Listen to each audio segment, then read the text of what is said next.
Hello and welcome to the RBC Dominion Securities Western Showdown from Swift Current Curling Club in Swift Current, Saskatchewan.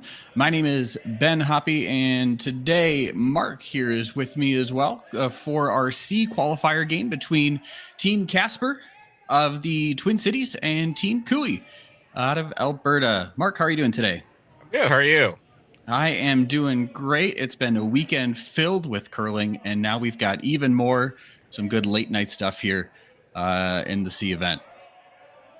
Yeah, I've been fortunate to be able to watch multiple games today through Curling Stadium, and I got the chance to hop on commentary and yap about curling for a little bit here.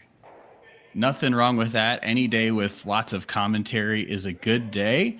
It's been a pretty good event here for both teams, up and down. Obviously, they find themselves in the C qualifier, but when you get to so many of these events, there's just so many good teams. It's always hard to make your way through. So we've got, it looks like Danny Casper not around here this weekend. So we've got Luke Violet calling the rocks for Rich Runin, and Rich going to be calling the rest of the game, looks like. They've been kind of a revolving team, has Team Casper of various people jumping in throughout the season. We had Trevor Bonneau, I believe, a few weeks ago as well. So kind of a rotating cast here for Team Casper. Oh, really? Trevor Bonneau? I thought he was not. Yeah, I'm petitioning that that we adopt him so we can have him on the U.S. side of the border. But yeah. But we'll see. I have a feeling that's not going to go very far. I have a feeling some folks in Northern Ontario probably are going to fight me on that. Probably not here.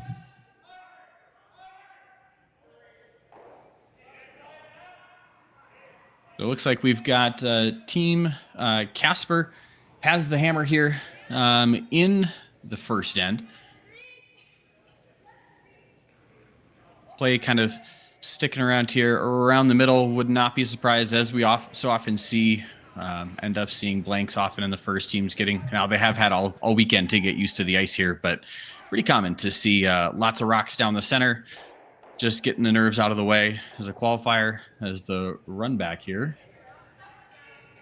Yeah, so it looks like they were able to make contact. Doesn't quite kill the target rock, though. It sets up the 8-foot, so Casper's got a few options here. Looks like probably just, I mean, is he going to corner guard it or just put the rings here? What's the call? Yeah, that's a good question. I think it all just depends here for Team Casper. I feel like you probably split the rings, but you have to make, well, actually, no. It's hard to say in the first end what you want to do, and especially a team, especially when you've got Kevin Cooey, Skip on the other side, there's going to be some bullets coming down the ice at some point. So I feel like at this point, start out with the guard, make them play some tight, tough shots here early on, put on some early pressure. So I like the call to bring in the corner guard here. It's got to finish just a little bit here, but should cover. It's like covering about half of it. But yeah, definitely forces him to think about how to handle this here.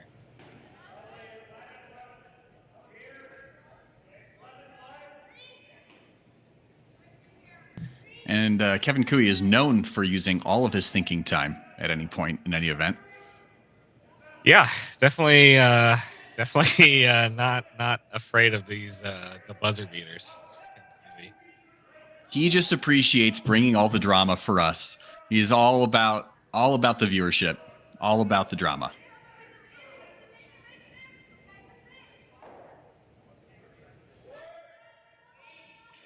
Really nice quiet wait to be able to get around that guard and be able to still hold that into the rings here. So now it's going to force Team Casper to play around with that, try to make a really precise roll, try to bury it here, I believe.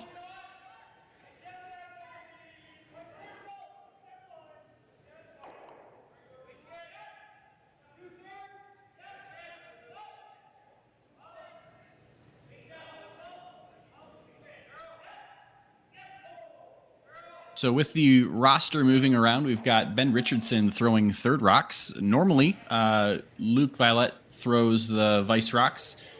and Ben Richardson throws second. But with Rich Runen throwing lead, everybody just kind of shifts themselves up one. So Aiden Oldenburg throwing second, Ben Richardson throwing the third rocks, and Luke Violet throwing last rocks.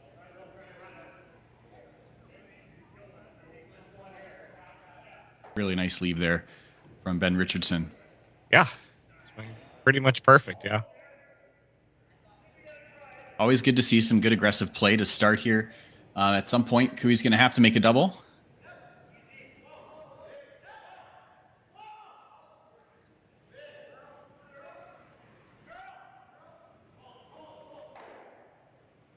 Just here, high side here.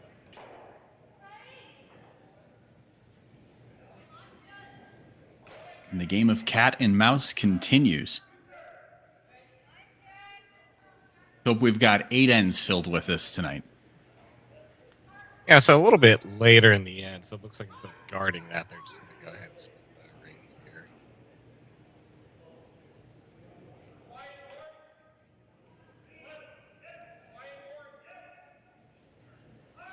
Yep, and that makes total sense here at this point. At this point in the end, I would almost, it's one of those things where you have to decide how late do you want to keep playing that guard and allowing them to potentially make that run back. At this point, you have fewer opportunities to make that double. So got to make sure that this is even. They're heavy. But that's not going to be even. So it's relatively flat, but with the weight that these guys can throw, that's especially that guy right there. There's every bit of opportunity to come down and be able to make that hit.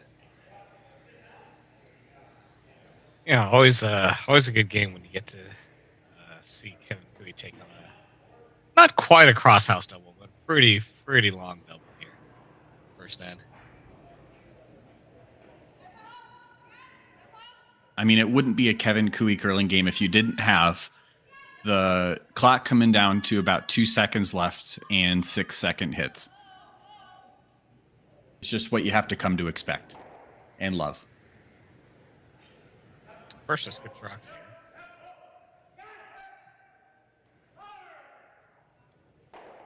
Close. And just hit that a hair thick. So got a little too much of it. Didn't quite get the roll they wanted all the way over to it. So now an opportunity to split the house right back. Got to be careful with how you do play this. Violet's got to throw quite a bit of weight at this to get a flat roll and not give Kui another double right back.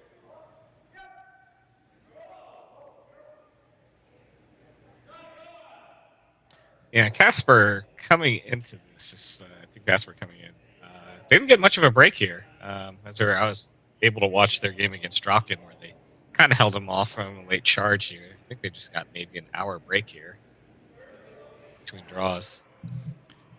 It's all right. They're all young, especially that guy in the house holding the broom right now. They can recover really quick, right? Oh, yeah.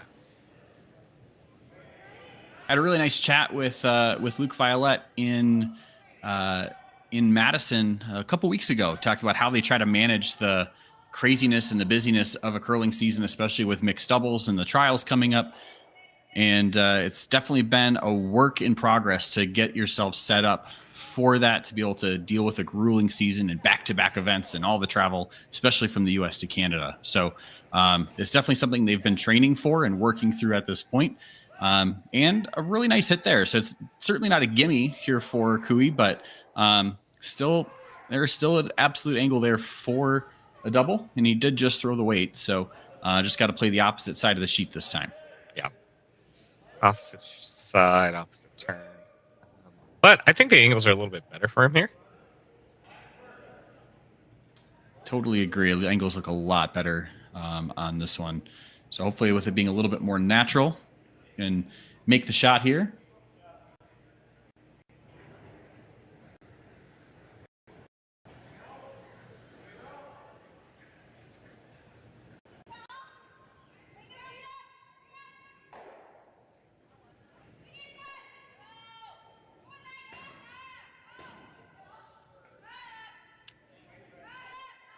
Again, Yeah, makes good contact. It looked like he's couldn't quite see it, but it looked like he was throwing his intern there, which I was kind of surprised about.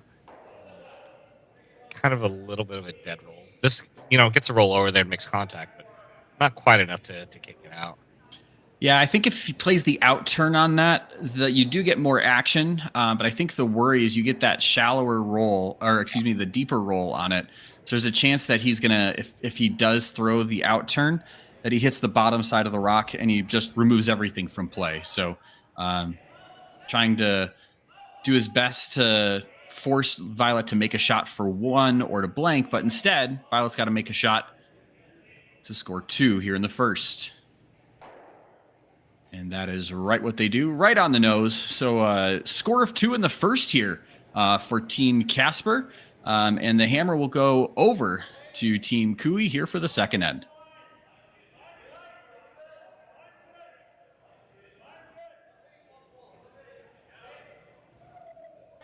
And welcome back for the second end here at the RBC Dominion Securities Western Showdown from Swift Current Curling Club in Swift Current, Saskatchewan. Again, I'm Ben Hoppe, joined by Mark Knof, and we are enjoying this game here between Team Casper and Team Cooey. Casper got the score of 2 in the first with hammer. So Cooey with hammer here in the second. And we've already got a center guard and corner guard, so we're looking to generate some offense here in the second end. Yeah, definitely love to see some scores early on in the game. With this setup here, we'll see something here. Liking it so far. Always love seeing guards in play. That means there's going to be some fireworks at some point in the end. Yes, Kevin, bring it behind the guard. I love it. I love it.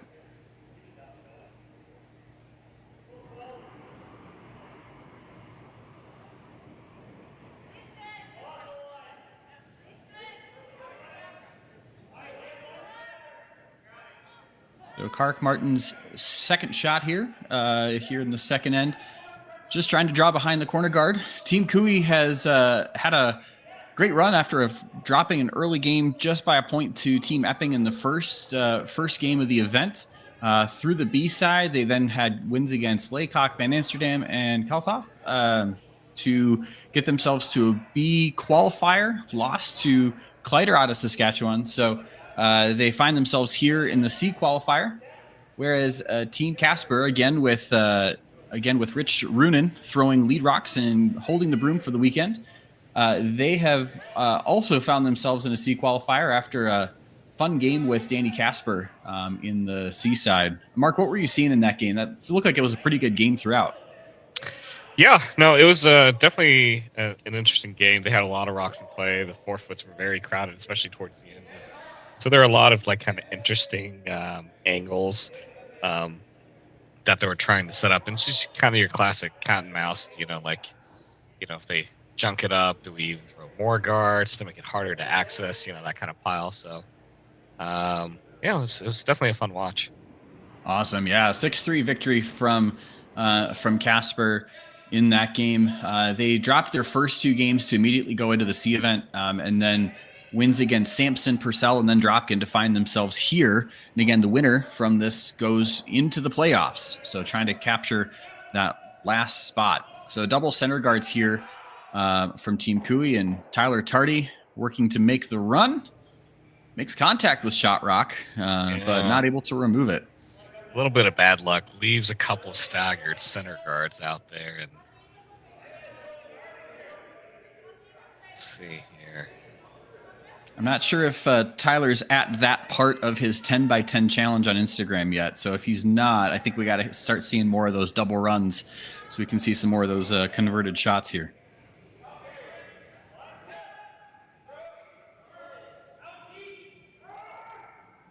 It looks like he's still working on pickouts for those that follow Tyler on Instagram. He's got a great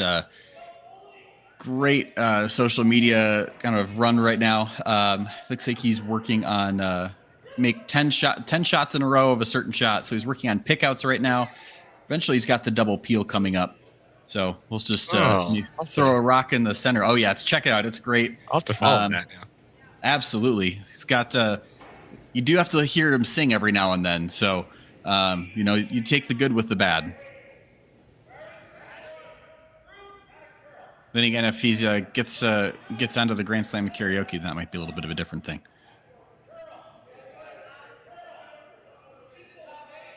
This one feels a little bit heavier. Well, they are going to go for the straight top. I thought they were going to kind of settle for kind of top 12-ish, but just trying to create as much separation as they can there between those rocks. So a little bit of a decision for Cooey here with how much weight can you bring at this and what can you do about it. He just peels the top one, and I feel like he's probably just going to see another yellow come in and potentially be even more well-made than this one. But looks like that's what he's going to try and do. Yeah, I think he'll take either the double or the hit and roll. I don't think he can make the double and the roll out of the corner.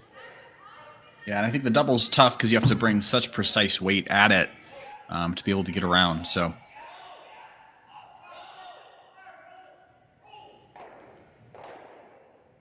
you do get both of them moving. Well, this is why this is why we're on the microphone side and they're on the ice side. Yeah, that's I mean, that's pretty close to perfect. I mean the rock is peeking out just a little bit, so it's accessible here, but I mean, you're gonna have to throw weight, and you never keep your shooter around to keep it. So Tyler must have heard me talking trash already and just decided to show me what's what. It's pretty good.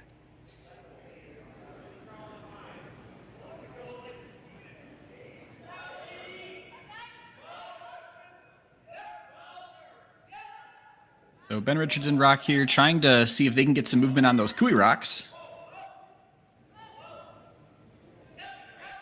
Do navigate the corner guard, and they remove one of the reds, leave their yellow wide open, though. I believe, actually, no, that is buried.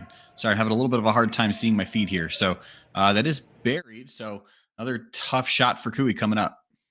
Yeah. No, I mean, that's about as best you could do it there. Yeah.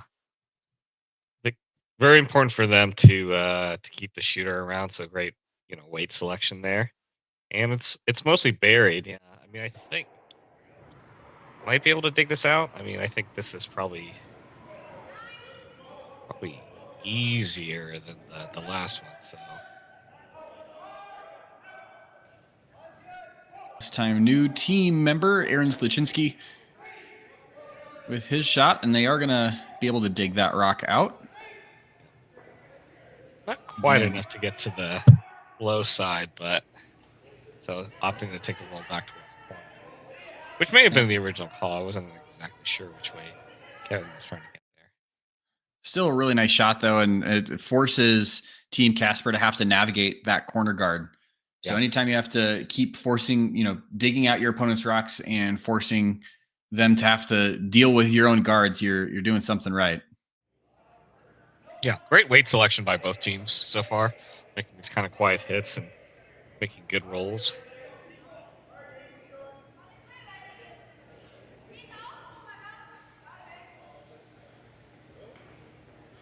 This one looks like a little bit tighter, so it may be coming with a little bit more weight on this one. Yeah, if they feel confident they can navigate that guard, bring a little bit more weight, you get a little bit better, potentially better of a roll here. Ideally, you'd love to see your rock bury under the yellow guard instead of under the red guard. But got to sweep this for curl to get this as far over as they can. And not quite what the doctor ordered. So the red sticks around, the yellow leaves the rings, and now Cooey's in business. Yeah, just double checking to see how much of that's accessible here. And first team's told me it's mostly half buried, so it looks like they're gonna play the other side of the sheet now.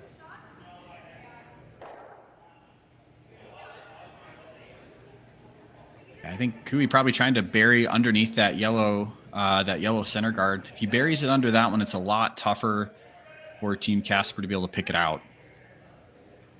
A little bit less room to work with. plus side of the sheet we haven't really seen much yet. Yeah, sweeper's off this one here. Kidding, it's got plenty of weight here.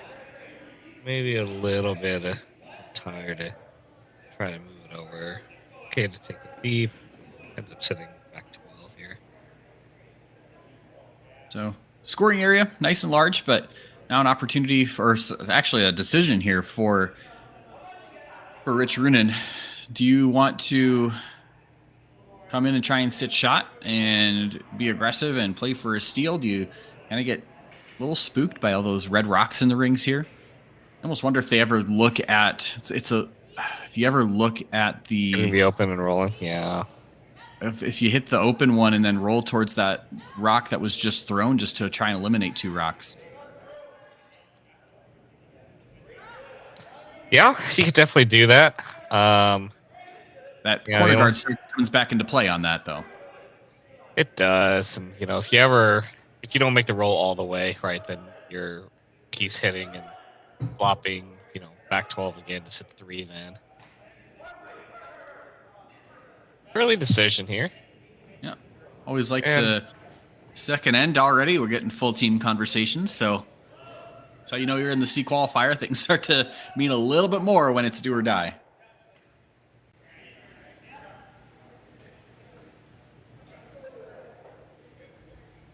It looks like they are going to play the hit here. They're going to play the in turn, so we'll see what Luke Violet can do on this rock.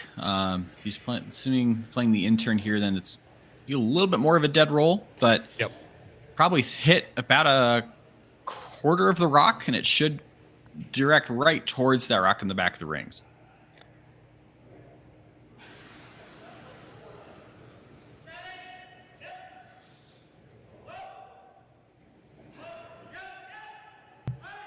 On it a little bit early to hold line here.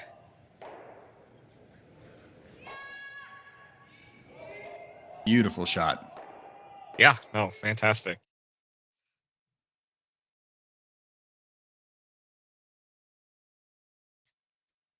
Just like they drew it up.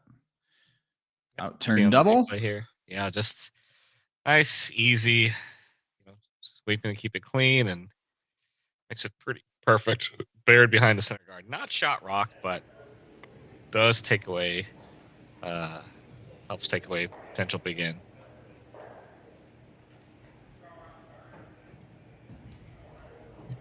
Still an opportunity here for Kui.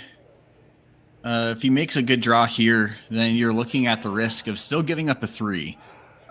So that is still out there. It's tough to do it. You're really asking for a mistake from Violet to somehow open up a 3. But if he buries this rock, it's going to be a tough decision from Team Casper to decide how to try to defend against that on their final rock. But Kui's got to make the draw first.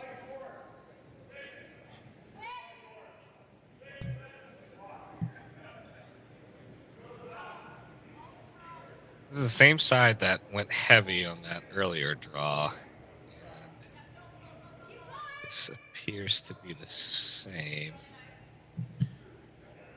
Yeah, so not as heavy as the earlier draw. I think definitely they wanted top 4, kind of that top 4, top 8-ish range, but it was just shot rock, and now it is that decision for Team Casper. Yeah, they can. I mean, especially considering that Violet's coming out of the left tack, that rock's going to be. You might be able to see a sliver of it, but otherwise going to be pretty much dead buried under those guards.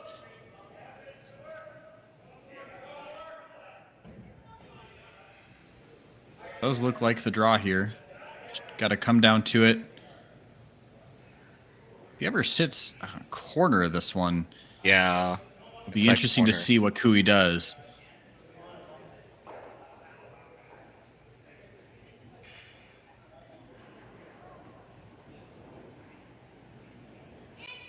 So Luke Violet with his last here in the second. Already had a couple of really nice shots here in the first 2 ends to first convert for a 2 in the first end, and now to help prevent things from getting out of hand in the second. Now can he keep on with the damage control with his last rock?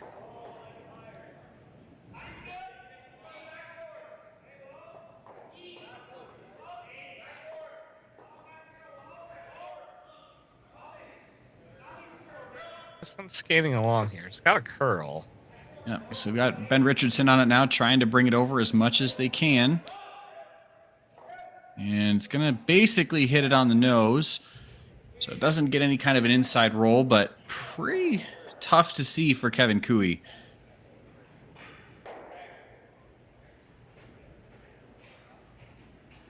So it went from decision time from Team Casper to decision time for Kevin Cooey. Is he going to try and make a... He's got a couple options, I think, here. You can either try and pick it out. If you do a clean pick, obviously you got to navigate a guard, that yellow center guard. You can pick it. That's a shot for 2. That's really, I feel like, the only shot for 2 that you see, unless he decides to run the corner guard in for a 3. But that's a pretty long run. Yeah. It's awfully early in the game, too.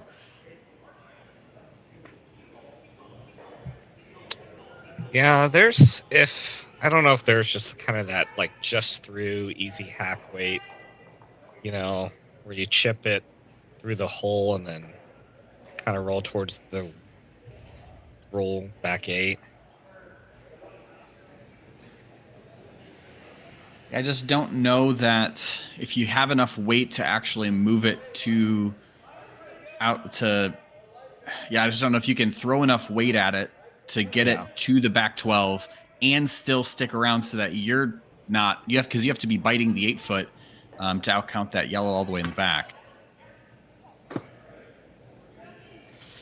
So it looks like it's probably going to be a pick, and like you said, try to see if they can stick around with it. But playing that quieter weight does allow the sweepers to have a little bit more control over the rock. See if they can hold this in.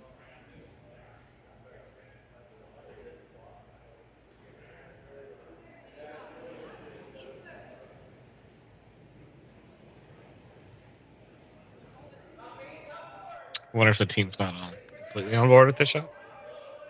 Oh, looks like they're resetting here. Okay. And I probably just want to get really clear on the weight that they're looking for so they know how to manage this.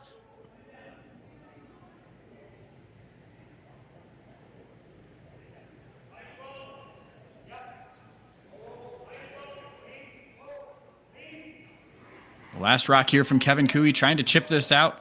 Score a multiple here in the second end. Close here. And just sneaks it by. What a shot from Kevin Cooey. Such a beautiful shot to score 3 here in the second end. So some great shot making from both teams early on in this game. And Kevin Cooey takes a 3-2 lead going into the third end in the C qualifier here in Swift Current.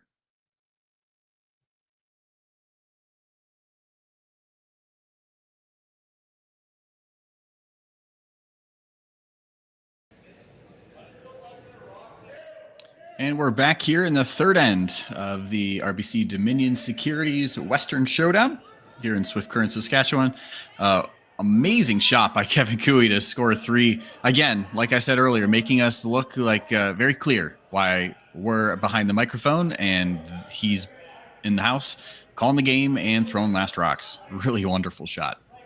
Yeah, I mean, we've seen a lot just in the first 2 ends. We've seen some, pretty big, hit and rolls, big doubles, and just great weight selection on all these quiet weight hits.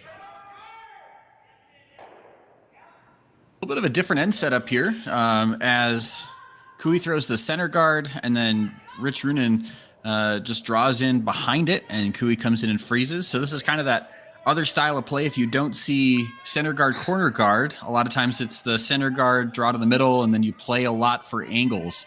I feel like most often I see this, at least with American teams, when Schuster is calling the game. So interesting to see that little bit of a change up from how we might normally see a few ends play out.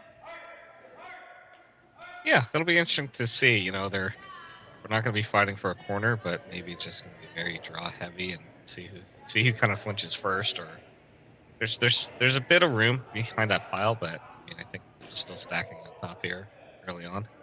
Yeah, usually early on in these types of ends, you just see a lot of jockeying for position and trying to get the best angles, get the angles to favor you. And I feel like a lot of times you end up seeing just a force or even blanks come out of these with just the one guard in play. So we'll see what Kui decides to do here, and that's probably going to determine the course of action for Rich Runin on their next rock. It was good to see in that ad break an ad for House of Hearts Duluth. Mark, have you ever had the chance to go in the House of Hearts at all? I haven't. That's on my list. It's definitely on my list. Yeah, I've heard amazing things about it. Definitely one thing I want to get up to at some point. I know Chris Plies does so much good work just working on ending childhood hunger in northern Minnesota. So really nice to see the ad for them there. If you have a chance to support them, please do check out the House of Hearts.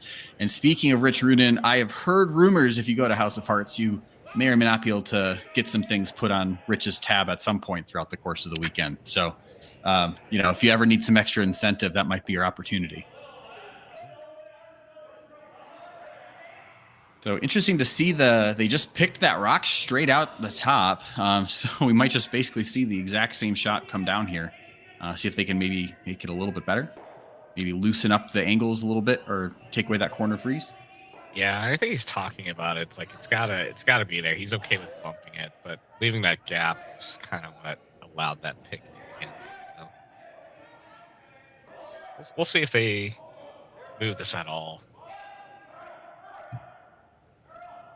This is Aiden Oldenburg throwing here. He's first season on Team Casper. USA Curling announced some lineup changes for the high performance teams back in May. We've seen Team Strauss on the women's side, and Sarah Anderson was brought onto their team. And on the men's side, this is one of the probably the most significant change was Aiden Oldenburg coming onto Team Casper. Just Rex on that center guard, so not quite what they were looking for here.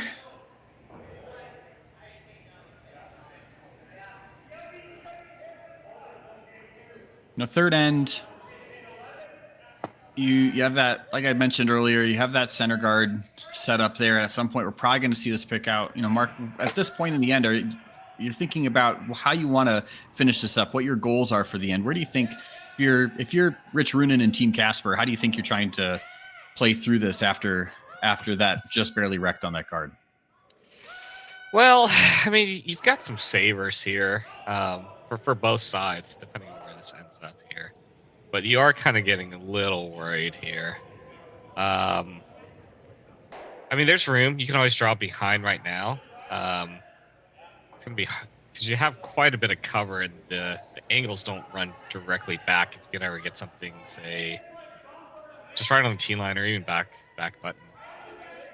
But again, a little scary here. You can always just try to hit your way out of this, right? Like you had mentioned it earlier with the single guard.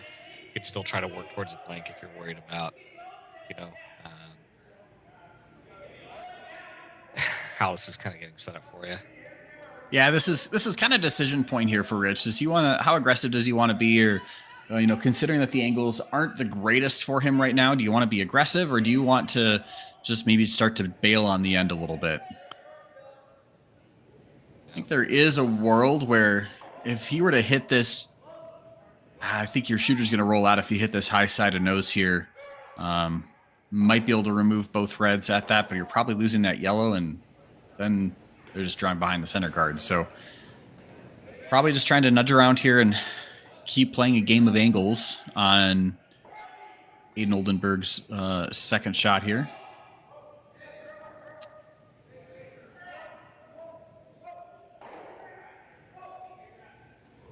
I actually do get those to move out without that yellow moving. So really nice spot.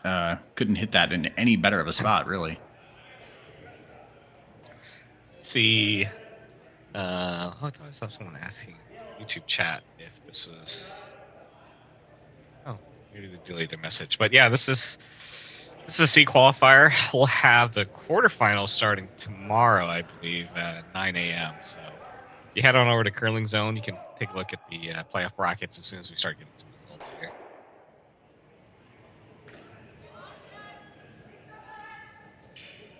Run back attempt there from Tyler Tardy, just not quite made. Or was that Sluchinski? I'm losing track here where we are in the end. Excuse me, that was Aaron Sluchinski. Should have known that with Tardy sweeping on that side of the rock, but now an opportunity for Runen to split the house and have a chance to set up there too.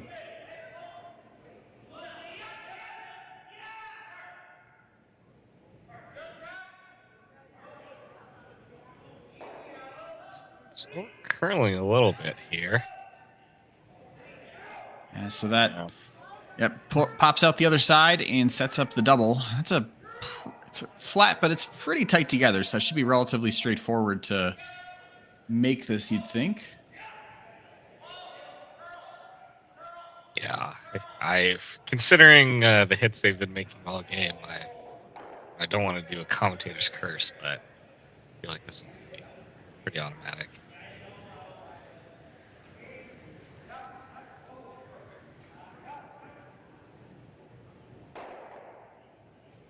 Not cursed today. Well done. Aaron Sluchinski makes that double.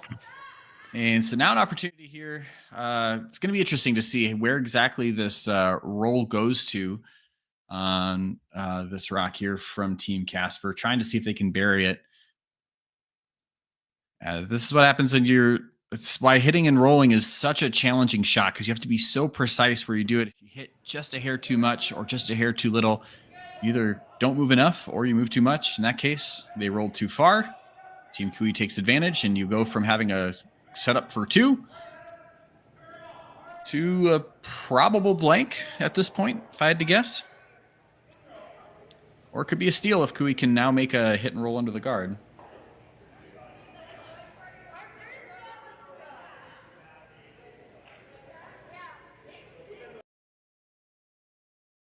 We asked Saskatchewan what they know about 5G.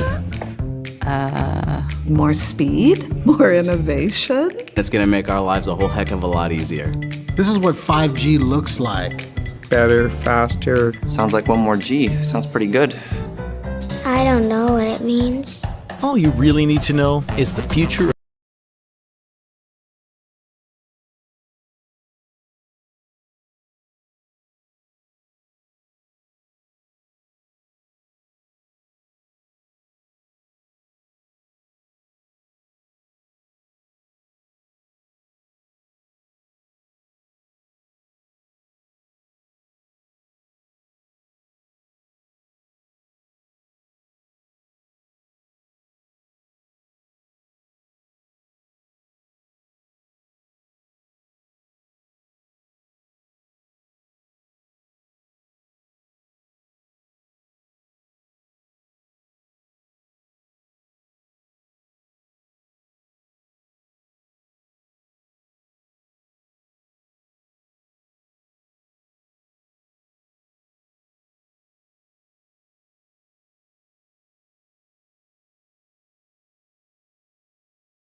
Yeah, especially once you get down to skip rocks, you have to start considering, is the best time you have to kind of make that transition from keeping the scoring area open to really trying to utilize whatever guards are in play and trying to use those to your advantage. So in this case, there's still that center guard that's up there, and only one rock for one opportunity for Kevin Kui to make that hit.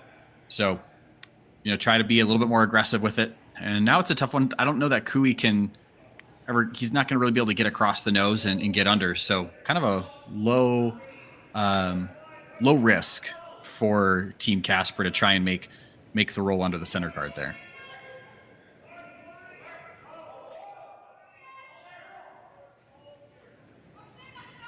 This one's got room here. Yep. Kark Martin trying to sweep this over, and does get a piece of it. Does it get out of play? It does not. So just enough of an inside roll from Luke Violette's shot, and Cooey just wasn't able to get enough of that rock. So now it's going to be a draw to hit the paint for 2 for Luke Violette. My least favorite shot in the game. Oh yeah. I mean, just hit. You'd think hitting the 12-foot house, is so easy, right? Yeah. It's a giant circle. Just hit it.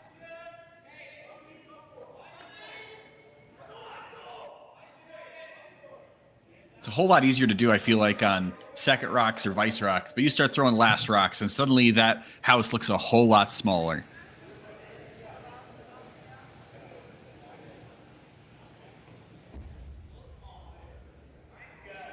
Luke Violet's last here in the third end. Sweepers are on this one a little bit. They're not really going hard at it yet. Just trying to make sure that they clean it all the way down. Weight looks good.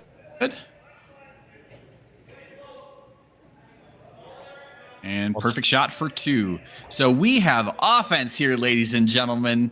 Multiple points every end so far. Nothing but hammer conversions as we take a 4-3 lead for Team Casper into the fourth end.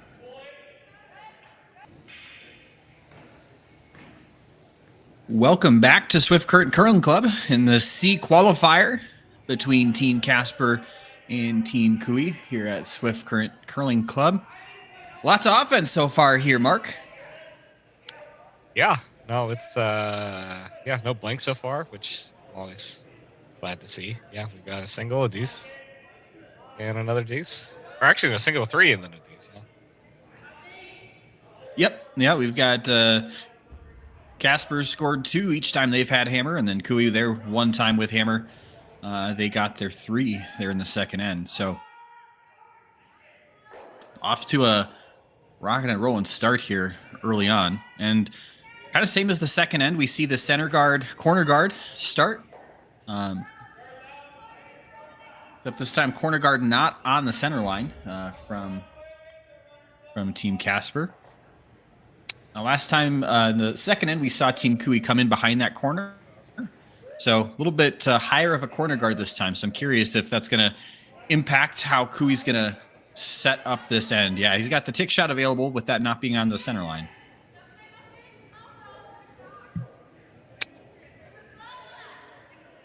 Yeah, the good old tick into a corner guard. You don't really see that at your league nights here. Well, I mean, you do, just not when it was intentionally called. Yeah.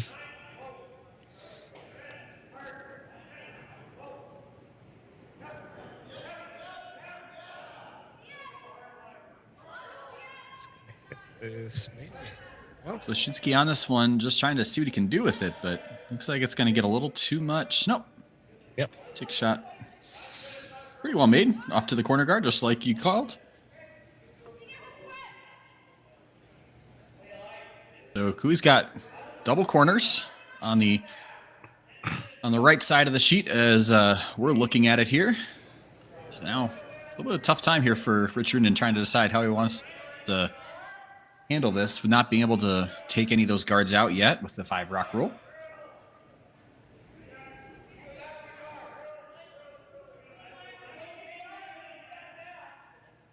Yeah, I think Brennan's wanting a center guard, but there's just a double off the yellow at the wing there. That was pretty flat. I think Rich's first inclination. And it looks like Rich was going under the corner, maybe, or just kind of cutting off the corner. Yeah, I think he was looking at not necessarily coming all the way around it, but rather choking off the draw, so that way Cooey can't necessarily get under there. And that way, if Cooey ever did try to make a roll, then Rich has an opportunity to, work with that. So trying to keep Kevin busy without being able to utilize those corner guards quite as much.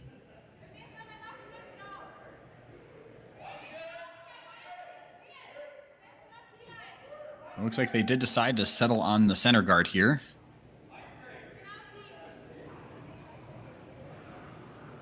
And I'm wondering, do you think that's just because they think, well, if he makes the double, then we can still come around that center guard anyways? Yeah, I think so. Like, even if you make the center and he makes a double, that's right. Or if he decides to go in the corner, then you're able to go behind everything and go, top 4. So you're gonna have some options, right? And that's not the easy. I mean, it's pretty close and it's very makeable. A double there, but if they make it, probably still have access to it.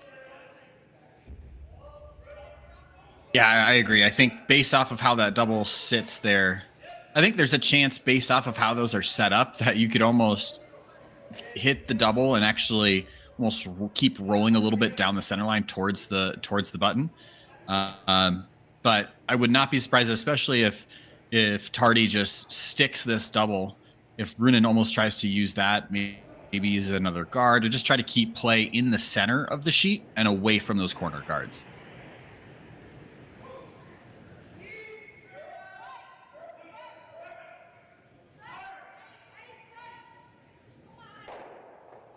So Tyler Tardy here throwing second rocks.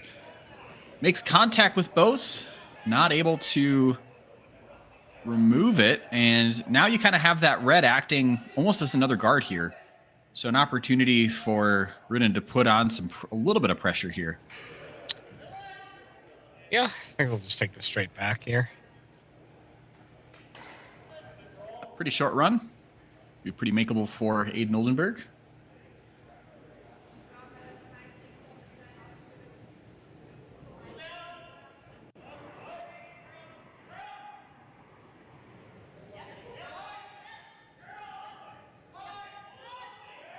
They're trying to get this to curl over as much as they can with Richardson on it.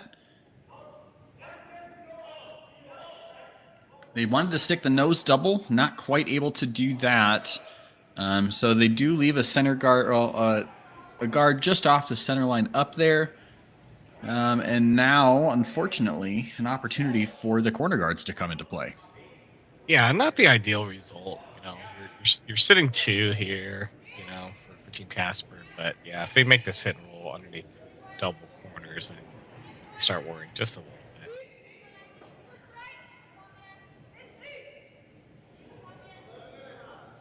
So the southpaw Tyler Tardy's out turn always screws me up when a lefty starts throwing. Gotta mix up my turn.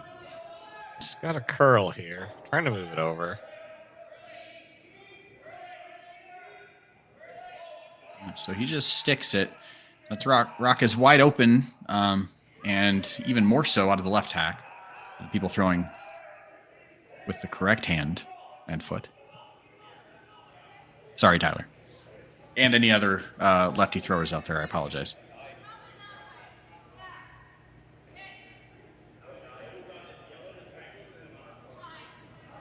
So another opportunity here, this time for Ben Richardson. See if they can try to bring play back away from those corner guards.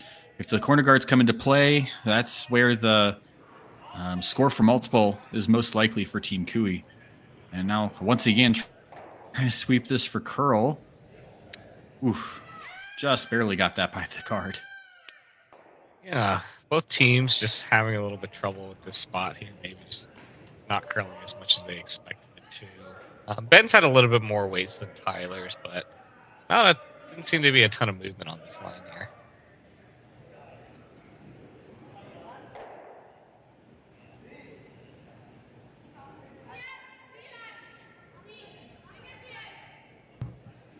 And so now the opportunity for Cooey to draw under the center or the corner guards.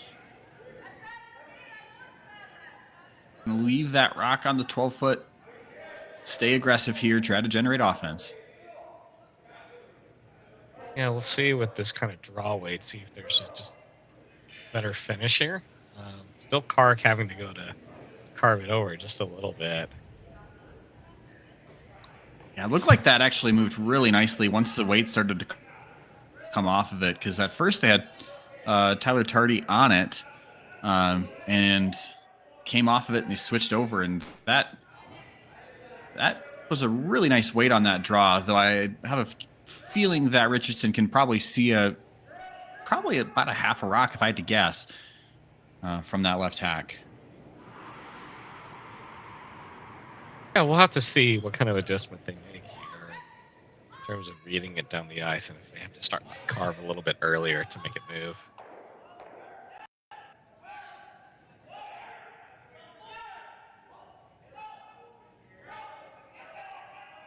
Sweeping it early to keep it straight now. Yeah, there you go.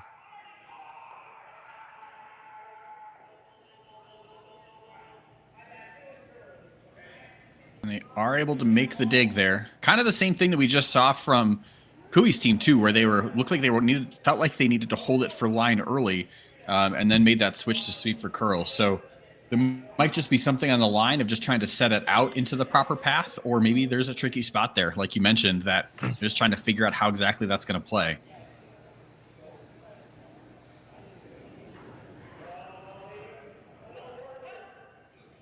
So we'll just reset here and see Team Kui attempt to get under this corner again. Got a lot of room again on this one here. Yeah, plenty of room by these guards here. See Tyler switching to the reverse sweeping actually to help it get on that angle. Well, Kark Martin's used to sweeping with a front ender who basically is sweeping backwards. I remember watching Bradley Thiessen do that quite a bit. So had to get himself all the way around to the other side of those rocks so he could manage the corner guards himself to do that. Definitely looks like it buried more than the previous shot. So a little bit tougher of a dig here for Team Casper. Yeah. Absolutely. But this being behind T, there is some room to kind of sit down. You know, you can sit down on top of it, or you can even maybe just move it a foot. Yeah, I think they're okay with tapping, but yeah, just right on top is pretty good. Or looks like Richie's indicating he prefers it to be just on T line, or maybe just slightly above. So maybe just essentially the same draw. Yeah, you have to make sure that you're shot. That's the most important thing here, is getting to shot rock. Because if you're not out counting that, then you start getting a little worried about giving up multiple points here in the fourth. This is made well. Definitely a forced situation. So no pressure, Luke Violet.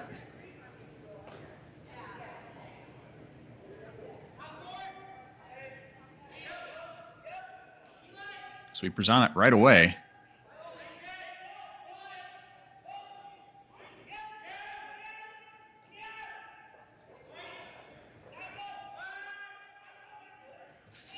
Wow. I thought that was going to be all over the guard. Really great sweep and a really great spot. What a fantastic team shot right there.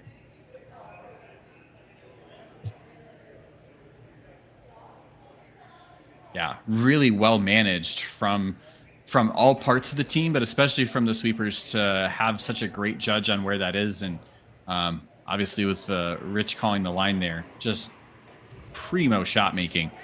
That makes Kui's life a lot tougher here on his last two rocks.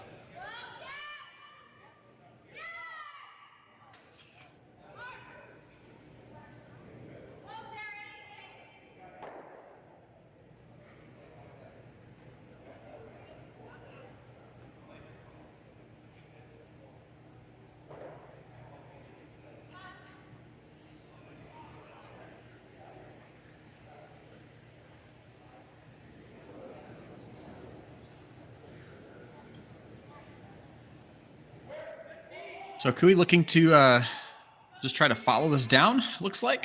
Do you think he ever wants to maybe just get a slight little tap here just to maybe release that red rock? Yeah, I think so. Although with this where he put the broom, I think he's just playing the draw. But if he ever gets to the low side of it, it's kind of a bonus here. Because he does have some room to even bump that red a little bit and still remain, third.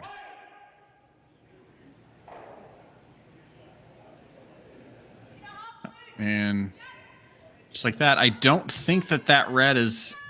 I feel like if you ever run that red, that the back red's killed. So I don't think he was quite able to release it enough to bring it back into play for a potential counter.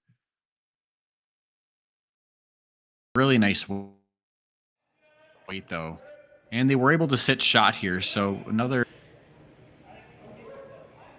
It's going to force Violet to just try to draw out of the button, essentially, and make Kui make a tough shot around a guard.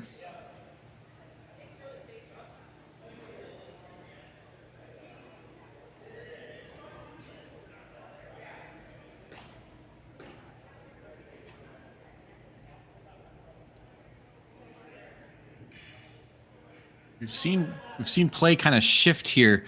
The beginning of the end, we saw a lot of the rocks start to come onto this side of the sheet, and then as some of the hits kind of didn't work out exactly as they were hoping to, then we started to see that play shift back towards the double corner guards that Kui had set up. Now, Team Casper on their last rock, trying to bring play right back to the center, see if they can prevent the score of 2 from Team Kui.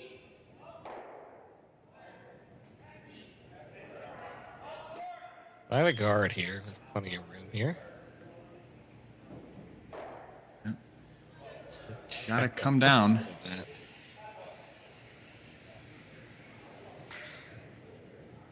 But will sit shot, and it's basically perfectly buried here. Oh, is he going to play with his own here? Yep. I think that's the play. That's his play for 2. I'm off your own. I don't think the red... It just depends how he hits that, his own rock. Because if he hits too far on the inside, that rock might hit... Once it hits the yellow, might then spin out. And that's where you're going to see if that yellow that's in the top of the rings, we should see the back red killed in the back 12 foot. The yellow on the 8 foot will be killed by doing this. And then that yellow that's been sitting up there since like the 3rd rock of the end might actually be the one that potentially prevents Kui from scoring a 2. But it all depends on how much this rock is going to spin.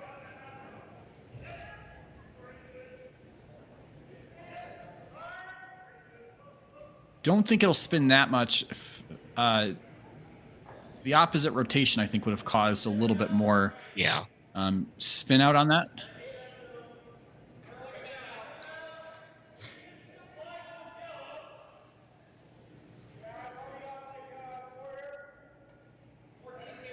So Kui here in the 4th, trying to play the in-off for 2.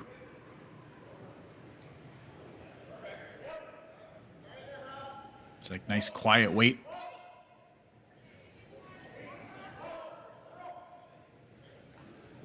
Gonna curl.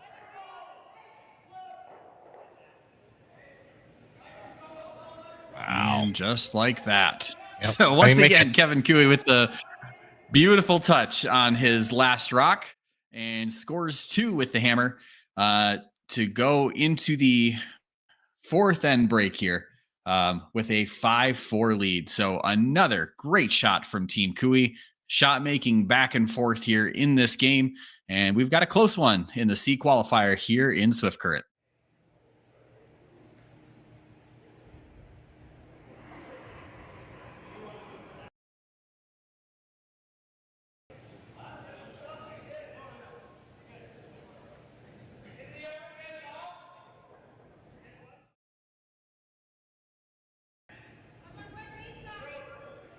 Welcome back, and thank you again, everybody, for joining us here for this C qualifier in the RBC Dominion Securities Western Showdown from Swift Current, Saskatchewan. Again, I am Ben Hoppe, joined by Mark No. Mark, it's been a crazy game. What are your thoughts so far as we're halfway through this C qualifier? Yeah, I mean, this if you're ever wondering what's the difference between the professionals and amateurs, like this game is pretty much it. I mean, just great weight selection on the hits, right? Like things where we think the angles aren't there. It's been a lot of shot making, really. No blanks. This is I got pretty lucky doing commentary with you on this one.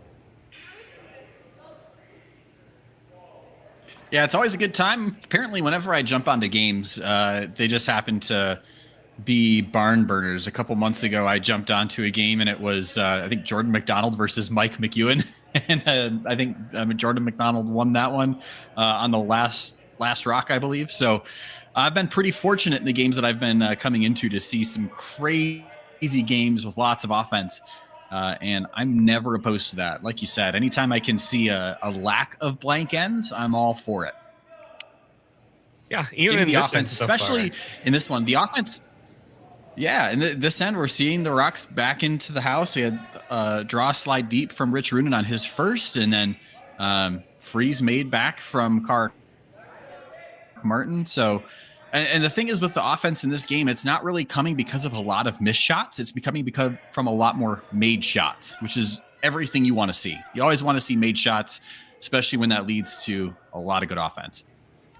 Yeah, it's all stuff with a high degree of difficulty, right? And they're putting it perfectly, right? Like, so even though there was a slight miss on that first draw, right? It's perfect freeze and it's great weight here, and now we're seeing that kind of like stagger here. Granted, it is behind T, but it's going to be the makings of another interesting end here.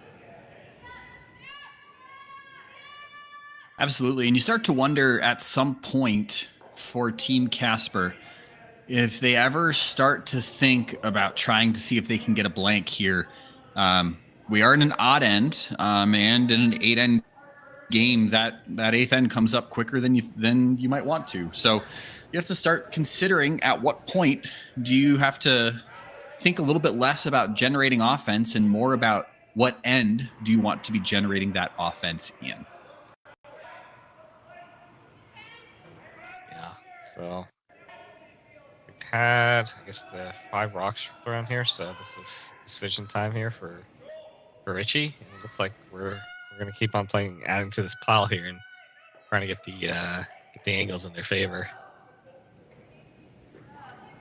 Yeah, especially with everything behind the T line. I think if this stuff was above the T line, that center guard probably goes. But with everything behind the T yet, I think you see this continue for at least 1 or 2 more rocks here first.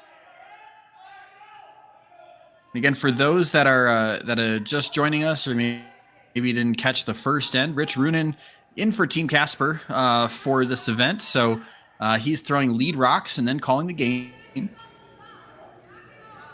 with Aiden Oldenburg, Ben Richardson, and Luke Violet all moving up 1 spot in the throwing order from what you'd normally see from Team Casper. And that rock from Aiden Oldenburg just came a little short. So now it's going to get a little hairy, I think, here for Team Casper. Yeah, you got to figure no matter what happens here, they're ripping the center guard here.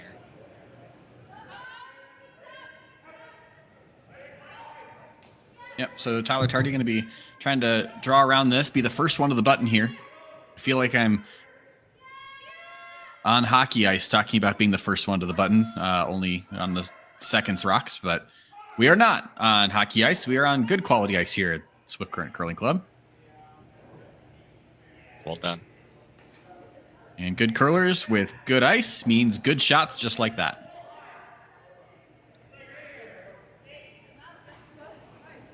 It's like he is going to try to line these all up to get stuff moving here.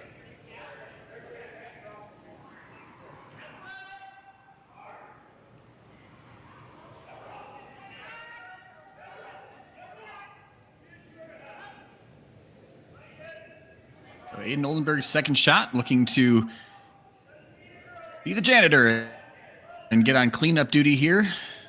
And not happy with this one. Release that wide. I don't know if that picked or just a bad release, but just peels the guard instead of doing the straight run there. Yeah, he didn't look too happy with it out of his hand and trying to push it over, but that kind of weight. And it seems the ice is a bit weight sensitive in this draw. So no saving that. And we'll see if Kevin's just going to try to make a better guard here.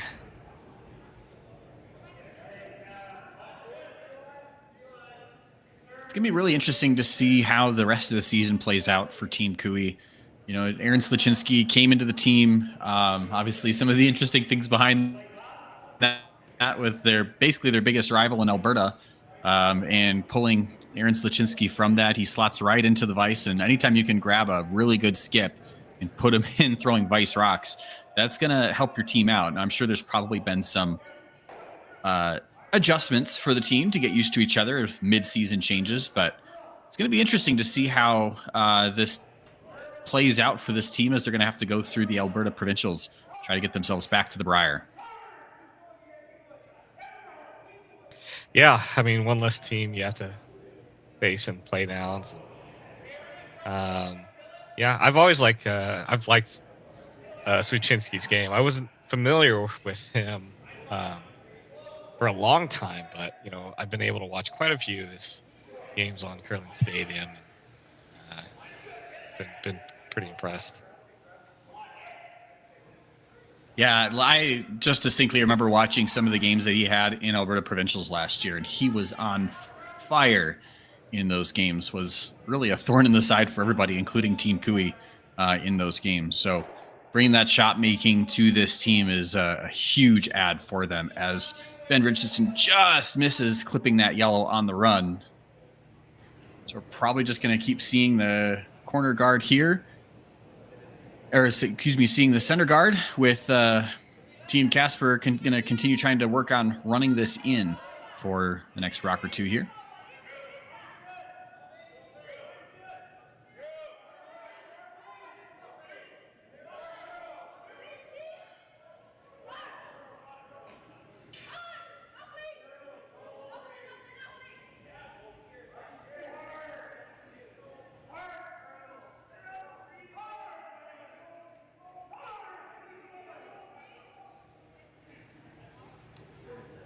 Tyler Tardy and Kark Martin trying to drag this over as much as they can. And that's on the center line. And now that yellow rock is open.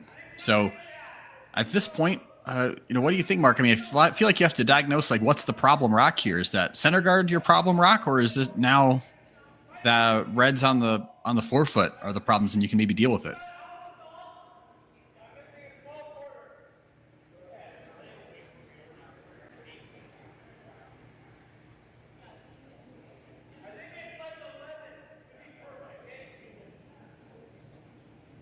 So if they try and decide how they want to attack this angle here.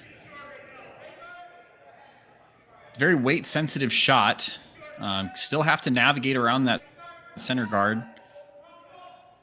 Seems you probably have to bring the weight down a little bit, but an opportunity to run that yellow in and shake things up. Yeah.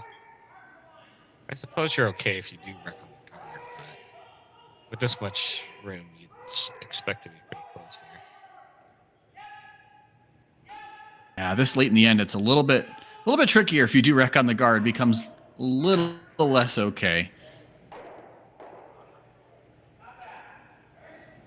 Nice sweep from Luke Violette. They're able to remove one of those yellows. And the other thing, that yellow sitting out on the side is a rock that you can potentially use here for Team Casper. Yeah, there's a lot of rocks behind T. So Kevin Cooey going to draw in. A lot of rocks behind T there, but yeah, you can easily come off yours, kick that red out. You don't lose that kind of rock in the 5 o'clock position of the button.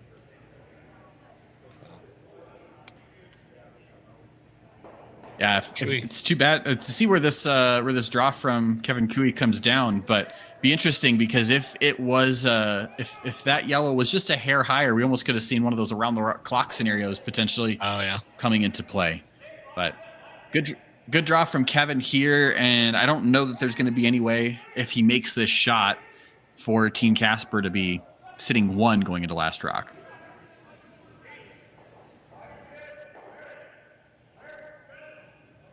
Sweeper's off this one here. Yeah, Tyler's maybe gonna curl it a little bit here. Looks like that's checking up really nicely. Good guy, Kevin Cooey, giving his sweepers a rock off, just going to make it on his own. Well, a little bit of trouble here for Casper, but has an opportunity to make a really good shot. Yeah, I think that in-off really is your only play at this point, because if you run that yellow in, the angles aren't working in your favor running the top yellow. I just don't know what else you really play from here unless you're going to do some kind of a draw or just try to pick out that rock, which I don't think that really helps you either. So I think you almost have to play into these. Yeah, I mean, if you play anything with the top and you don't make it, I mean, I think Kevin's either guarding it or hitting off your yellow to the pile and making it really tough for you to score. So yeah, I think if you ever miss that, exactly, I think you have to, because if this setup is on Kevin's last rock, you have to think he's just hitting that open rock in the 8 foot just to give Luke Violet nothing good to shoot at on his last, basically making him make a perfect draw to only give up a steal of 1. The made shot here could potentially open up a possible score, though it would be really challenging. We're throwing the in turn, so throwing a lot of weight at this rock. Richardson really trying to hold the line. Pinch this one. Just really nice shot from Luke Violet.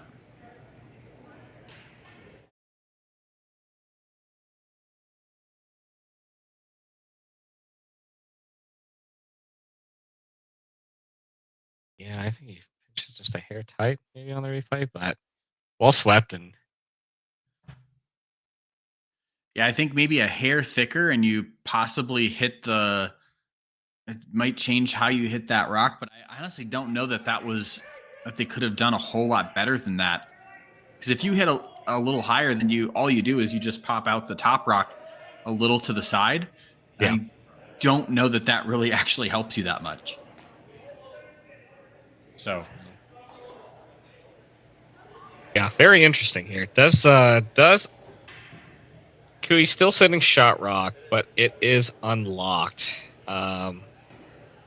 So there are some runs and some weird jam possibilities, but it's like Kevin's. If you're Kevin, are you just freezing just dead on top of this, or?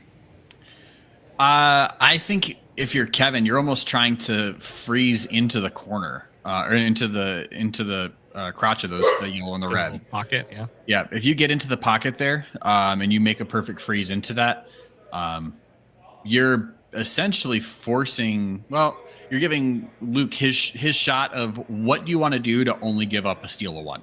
Yeah.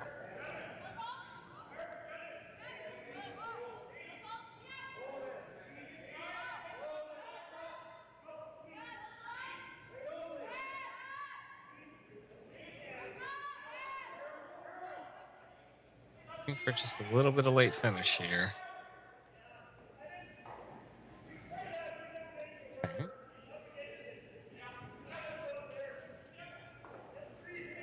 So Cooey is sitting 2, and don't know. So I think I could be wrong here, but I do think there is a shot potentially for 2. And that is exactly what Luke is looking at right here. If you hit that high side, the top red spins out, and the bottom red just goes right back into the pocket. And if you stuff it, you should be sitting 2 after that. So it's a tough shot, though. If you ever wreck on the guard, you give up a steal of 2. You could try to play the pick on this yellow. And there's a just slight chance you get chisel it in super there. unlucky. Yeah, you could get super unlucky, though, and just hit one and it spins out and you still go up to steal anyways. Or if you're really unlucky, which I feel like this would be a me result, is I would find a way to just pick it right between the two reds and not touch any of them. I honestly like the pick here. Just because you hit what you can see, and then you're good. The problem with the run is you have to throw it. You have to get the weight, enough so you don't spin off the top red one, because you have to. You basically have to dead stuff it to score 2. Yeah. And are they going to play it? It's like they're going to play it. The other thing, this isn't like the ideal scenario here, but I talked at the beginning of this end about the possibility of, blanking at some point to try and take hammer so that you would have hammer in the even ends. If you can ever just limit to a steal of 1, hammer stays with you for the 6th. You're down 2, obviously, but if you can go, down 2, get 2 in the 6th, force 1, then you're down 1 with hammer in the 8th, and it doesn't look too bad. But first things first, Luke Violette on his last shot here in the 5th end, trying to make a run, see if he can move both reds for 2. Now Oldenburg sweeping this for curl. Just a hair out. And just going to give up a steal 1. So sure enough, the steal 1 for Team Cooey after a lot of rocks into the house the entire end. Another fun end here from the RBC Dominion Securities Western Showdown. So 6-4 lead for Team Cooey going into the 6th end. Welcome back. We're in the C qualifier here of the RBC Dominion Securities Western Showdown from Swift Current, Saskatchewan. We've got Team Cooey with a 6-4 lead over Team Casper after stealing 1 in the 5th end. So Team Casper has hammer here in the 6th end. And I think the start of this end with the corner guard and Team Cooey coming into the house in the 1st probably indicates a little bit of a shift in thoughts of how each team wants this end to play out. What do you think, Mark? Yeah, absolutely right. Team Cooey's got 2-end lead here, and would love to get a force here, right? I don't think they're necessarily fighting for a steal, but if one presents itself, they will. But yeah, their first 2 in the rings is. Yeah, I think that's going to get something here. Exactly. That's oftentimes what I feel like you end up seeing is when one team really is pushing hard to get a score of 2 or more, and their opponent is pushing hard for a force, you start to see some really interesting ends develop. Because as you can see from Team Cooey, like they had 2 rocks come into the house and double corner guards from Team Casper, and now a center guard from Cooey. So there's going to be some scoring in this end. I don't think we have to worry about seeing a blank here in the 6th.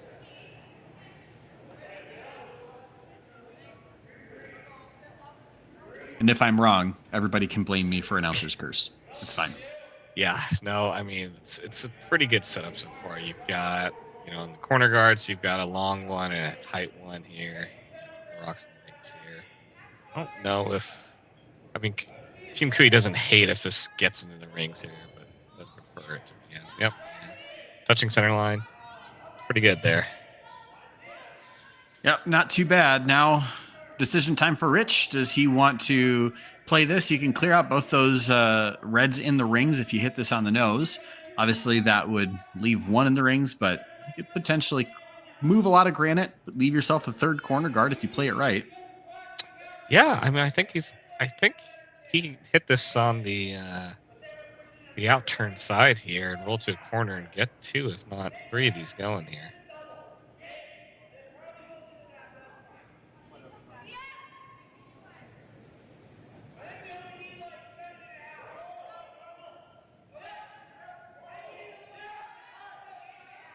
Just some discussion on what kind of weight we're throwing here.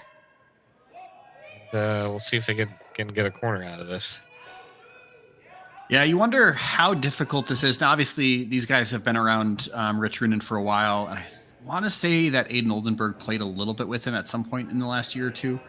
But you have to think with the kind of the team rotations that have happened throughout the course of the last month or two for Team Casper, that having, to constantly change who's in the house and just the team dynamics changing so regularly, it has to be really challenging for communication and just getting your team set up for success long term anyways, right? Yeah, you're definitely wondering about that dynamic, but I feel like we've seen a lot of shift in the past few years for team dynamics, right? There's some teams carrying a regular fifth person that they're rotating in and out, because it's a long quad, and we've seen other teams go with 3 players for an extended amount of time. So I think everything's kind of open. We've seen people win with 3. We've seen people carry, teams of 5 and win. So anything kind of goes. Yeah, absolutely. I think the biggest challenge is probably just having regular, consistent communication for the team. But I'm sure that's probably been the case for them throughout the season, is being really clear anytime they've had somebody come in with how they communicate, trying to get them into that situation. Obviously, I think probably the person that it's the hardest on, if I had to guess, would be Aiden Oldenburg. Coming into a new team for the season and then kind of having a number of different people needing to rotate in throughout these spiels at skip. Really nice shot there from Tyler Tardy, making the double peel. We know that's coming up on his, as I mentioned earlier, his 10 by 10 challenge. So getting himself well prepared for that. That's going to be a short challenge for him. He'll complete that in day 1, no problem. Yeah. Well, with that double peel, got less in play here, but still an opportunity for Team Casper to get a hit and get a little bit of a tricky roll here for Hoppe to deal with. Yeah, if they can ever get this rock to move across the face a little bit, hit this on the low side, get a roll under, you're at least forcing Hoppe to have to deal with that shot rock somehow. Whether that's running that red in, or if maybe Kevin just decides to peel the other yellow corner guard. But on this for line early. And now they're working to try and move this over. So see where they can get this to end up. And don't get much of a roll. That's that same line. I think we saw that 2 ends ago. It was 2 ends ago. We saw rocks moving on that for righties, the intern here, where they thought they needed to really go for line, and suddenly about halfway down the sheet, you really saw them switching over and trying to push the rock over as much as they could. So I feel like anything that's starting on the center line just either isn't moving quite as much as they need to, or they feel that they need to sweep it out a little bit more early. Yeah, from watching these, I'm very thankful to have these cameras and being able to watch this feed here, but it almost feels like the break point is later than they expect. Like, they expect it to break, and it just never breaks until a little bit later. Even with this last shot here, right? That didn't curl that much, and I'm sure they did want a roll some separation, but it was almost too much there. Yeah, it's so much to the point that when you're Team Casper and you're trying to generate 2, for you, that there's not really a whole lot of a difference for you for getting 1 or getting yourself or a blank. Like, they kind of have the same outcome. So at this point, it's really going hard to try and see if you can get a conversion with hammer here in the 6th. So when that rock rolls all the way to the edge of the 12-foot, it's not one that you have to worry about. If we're in the second end, maybe we're seeing some kind of a cheeky play off of the rock in the top 12 and seeing where you can get it to roll to. But at this point, when you really need to get 2, you're going to be a little bit more aggressive with your calls, which in this case is leading us to a really wide come around on a line that we really haven't seen yet so far in this game.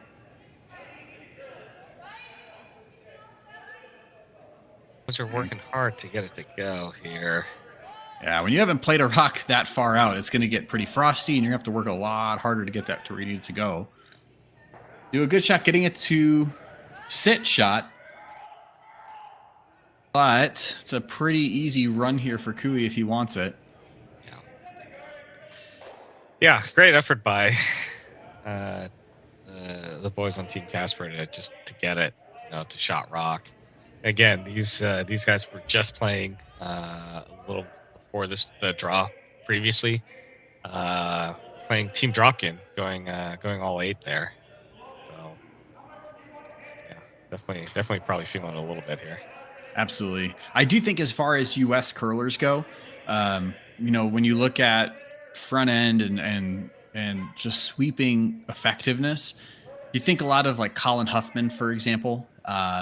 That's probably the lead one. Watching mixed doubles, you see Corey Dropkin, even seeing Mark Fenner on those guys go really hard on a rock. But I feel like Ben Richardson does not get the recognition he's due as being a really incredible sweeper for Team Casper. There's a lot of shots that he makes for the team.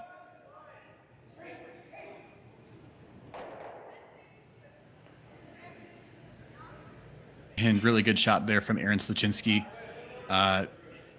Brings play. He takes that short run, and that corner guard not in play at the moment.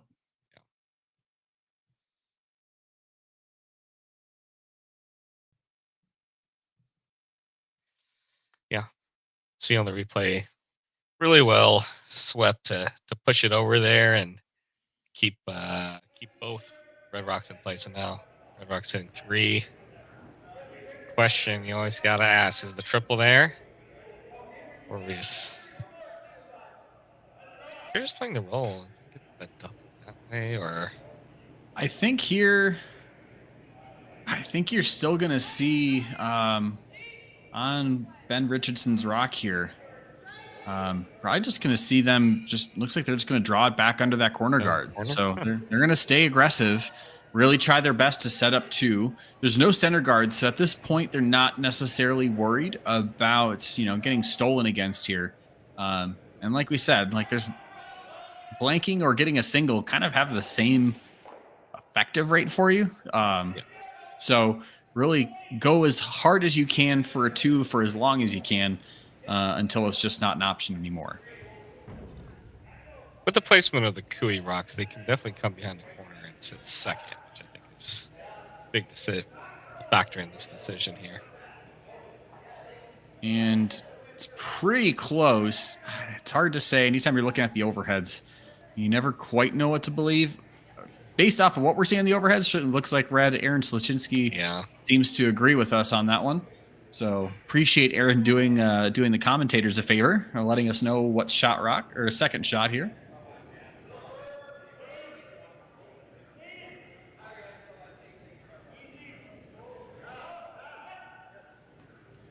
And so now Kui going to basically follow that rock down. If he can follow that rock down and sit shot on top of it, really there's almost no chance or it's a really hard chance to score 2 in any way if Kui can make this draw on his first rock here.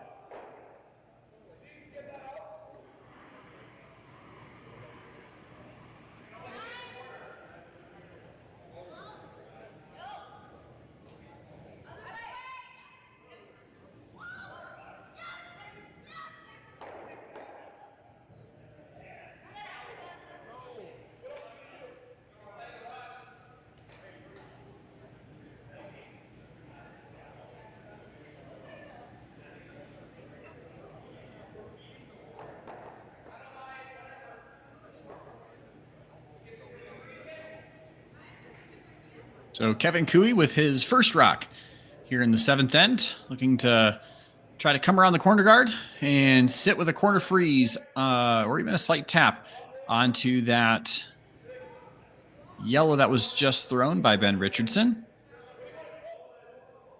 I have some room here. Yeah, this is that close. Weight's great. It's that tricky line we've been talking about where things running down that center line. So it does come right down to the corner of it, and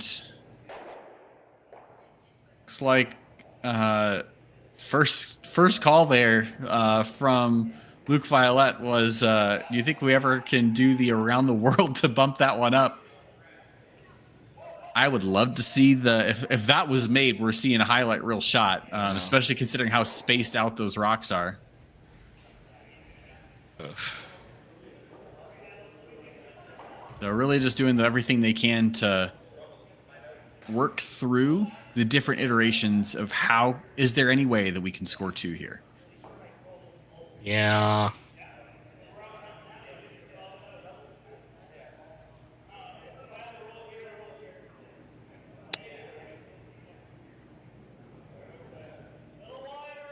I mean, yeah, I just don't know where you go here to go away from it.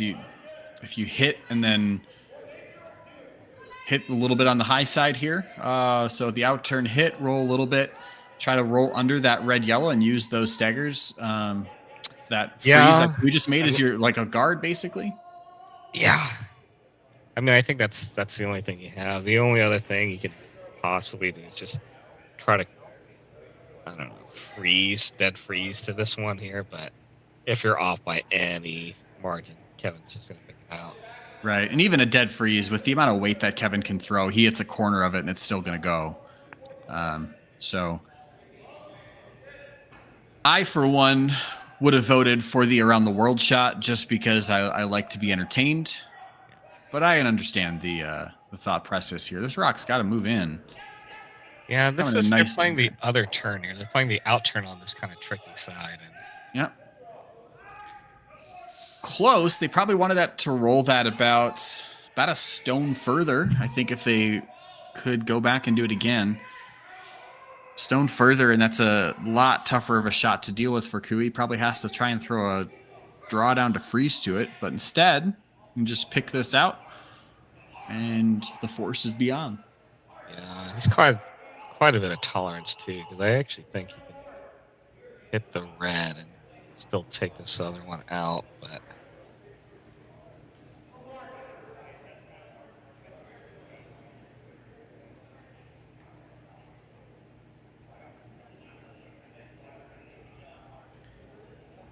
It is tricky here with this turn. So again, this tricky turn that we've seen where they think they have to jump on it early. This one, I think they do need to jump on early, actually. And he does get it. Never a doubt. Just barely sneaks that one by. Good job, Tyler Tardy. Way to earn the paycheck there.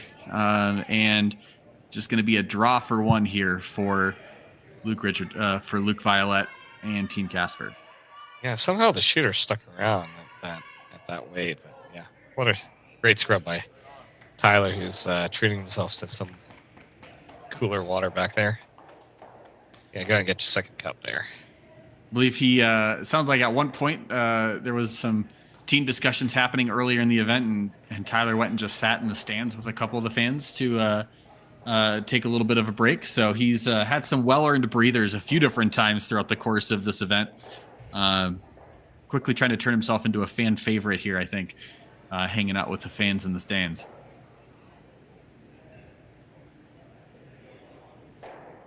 The last rock here from Luke Violet, drawing against 2. He's got to get basically a bite of the 4-foot for the single. Keepers like the weight. Yep.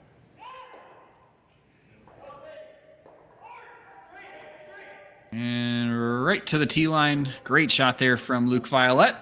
Making the draw as you need to, taking their single. So an eventful end here in the 6th. The hammer will go to Team Kui, and they are up 1 as we head into the 7th end.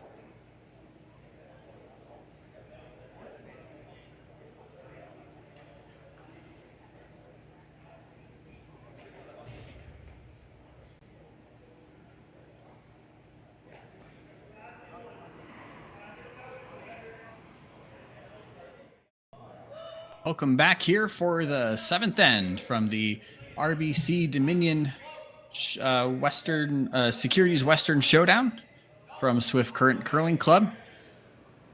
Team Kui forced Team Casper to 1 in the 6th. So we find ourselves here in the 7th end. Team Kui up 1 with the hammer in a good commanding position here. So tight game, but a good spot for Team Kui to be in as we head into the 7th. Yeah, some great team making from both sides. Had been a really tight game in the first half, but a couple shots here and there, and Team Kui definitely in the driver's seat now with only 2 ends to go.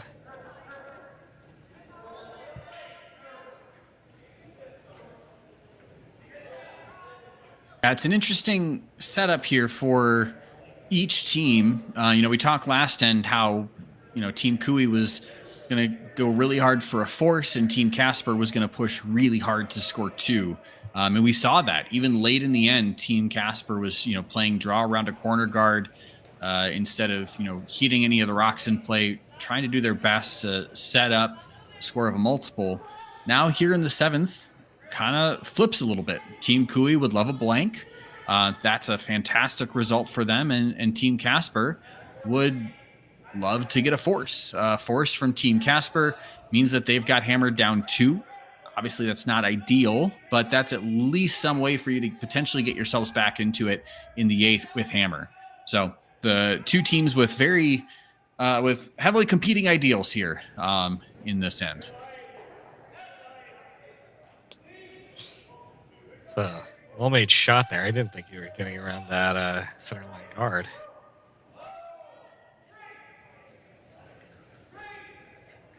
Mark, you're always the voice of confidence here. Yeah, that's well done. So now double peel attempt here from Tyler Tardy. Got one. Got just the one. Can't believe he didn't get that second one. I thought he had that clean there. So just drives it by. Does Rich put one back? Yeah, I think it's too early to start making a play. I mean, yeah, I feel like you make a play, then you're just like a double away for Kui to be really in control, right? Right. I think my only issue if I'm putting that rock back is you're giving Tyler Tardy a second chance to throw the exact same shot that he almost just made. Yeah. So that's probably one of the bigger challenges, and especially with how close he was to making that. I don't see him missing it on this next one. A little bit of a long discussion here from the team trying to figure out how they want to play this. It looks like Rich calling for some backline weight, back to house weight here, just to try and tap things around, keep yellows in play, use those reds as catchers for those yellow rocks. Where's it gonna have to go here? Yeah, really trying to hold this line as best as they can. Get into the low side. No, that's going to catch the guard. Okay, a little bit of split action there.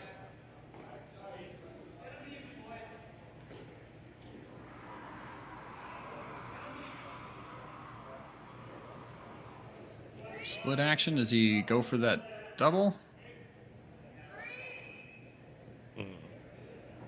If he does take that double, if Kui makes this double here, then he does take away the angle. Like that red is then sitting a little bit in the issue of the one part of the yellow rock that you want to hit. Yeah.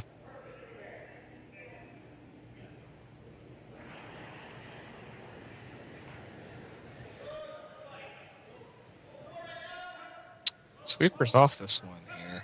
Oh, a little bit from Karak. Okay. Really nice shot from Tyler Tardy and managed to avoid That's a interesting shot there. Instead of sitting up where it would block that shot, ends up just rolling straight down towards the tee line. So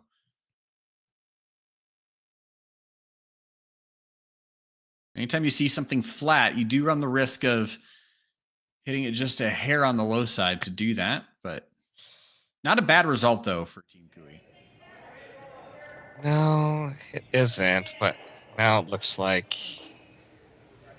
Team Casper's going to be able to kind of switch gears a little bit here. Instead of unlocking that back one that's kind of on the button, it's just about using the one in the middle, kind of setting up this little wall here.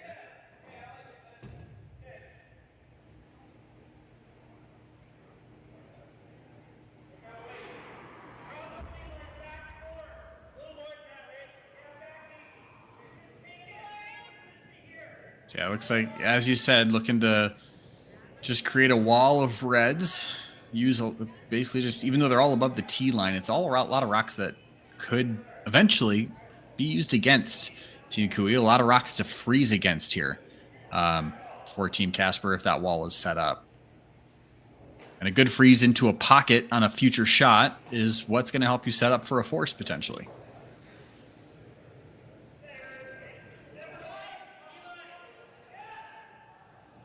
Sweepers jump on this one right away as well.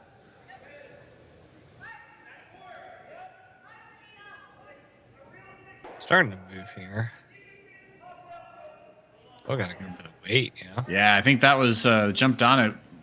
Probably noticed it was a little bit light out of hand.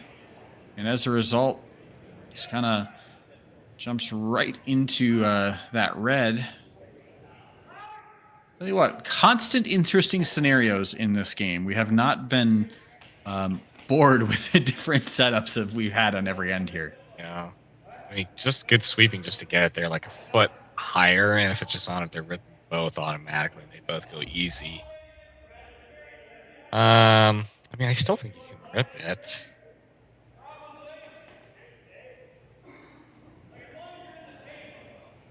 Yeah, if Kui rips it, then that's really going to start committing to a blank.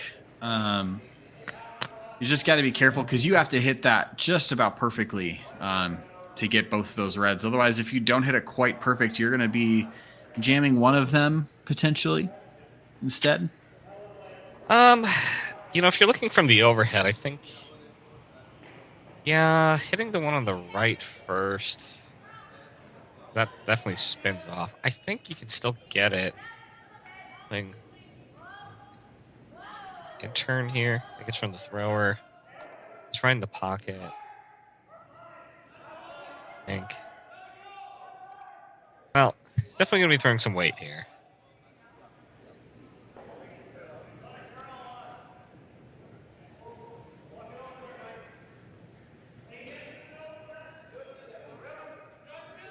So Aaron Sluchinski bringing this rock down. Tyler Tardy sweeping it in.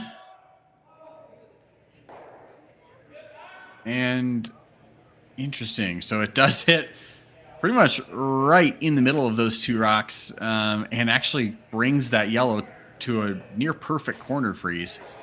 So find ourselves into another different type of scenario here. So I think you've got a couple options for Team Casper. Hit the shot rock and roll a little off to the side. Sit maybe 1 and 3, maybe 1 and 4.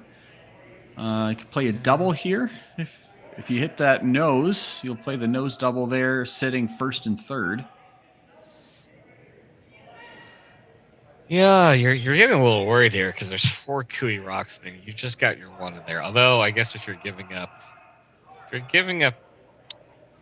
2 is pretty bad. 3 is terrible. 4 is, there's no difference between 3 and 4, I guess, at this point.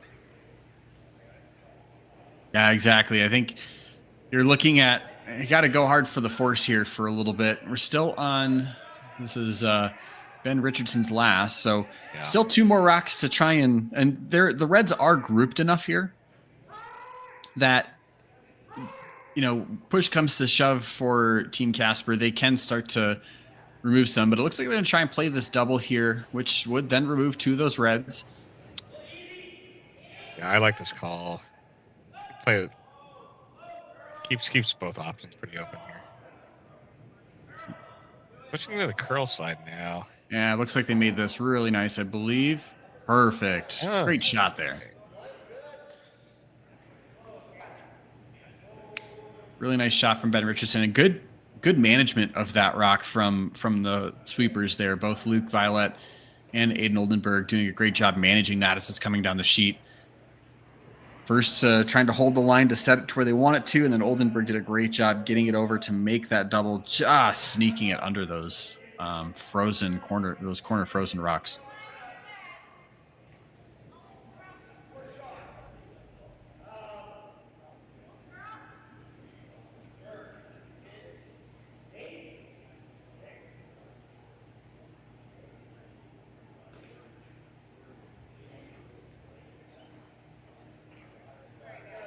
So it's interesting. We've got Team Casper has that frozen rock that Kui's going to try and deal with here on this shot, but yet they've also got that rock that Ben Richardson just threw that they can use. It's in a really great position to use it in some fashion. So a couple different rocks serving different purposes here for Team Casper. And Aaron Stachinski goes ahead and makes that. So this, I think, is now where we see the decision time for Team Casper. Blank. You start playing for the blank, or do you just eliminate those rocks, or do you play really aggressive trying to get the force? This is when it gets hairy, trying to play between those two decisions where you could either play a little closer to the vest and hope for the best and try to steal. Yeah, this is... Oof. I feel they could draw there, maybe. They draw... Yeah, I think they could draw and get partially corner frozen, right? And basically kind of give us the same situation we just saw, at which point Kui's probably just playing the exact same shot again on his next one, right? I mean, they have this double and roll, right? You can...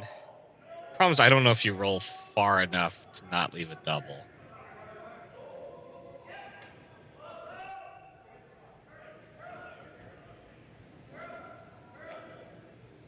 Yeah, it's a very precise roll because you essentially have to leave these perfectly flat and get it all the way. You need to get all the way under the 12 foot and have it be perfectly even with that rock that's on the 8 foot.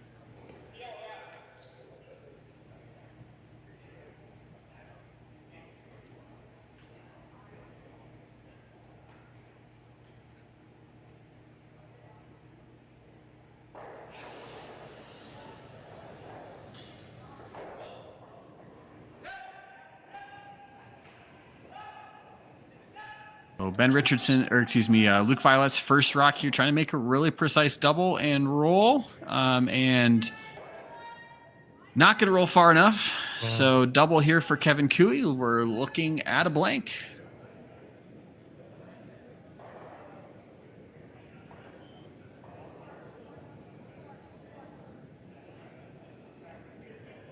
I'm assuming we're looking at a blank here, unless they're just trying to do their due diligence to see if there's any way to maybe set up a 2. It's a little bit of a tricky spot with how they're set up because Kui's rock could almost hit the double here and actually roll back out of the house to a guard. So I think he's got to watch out for those angles in that spin. Because you almost have to play this super thin and hit a really thin sliver of that top rock. Yep.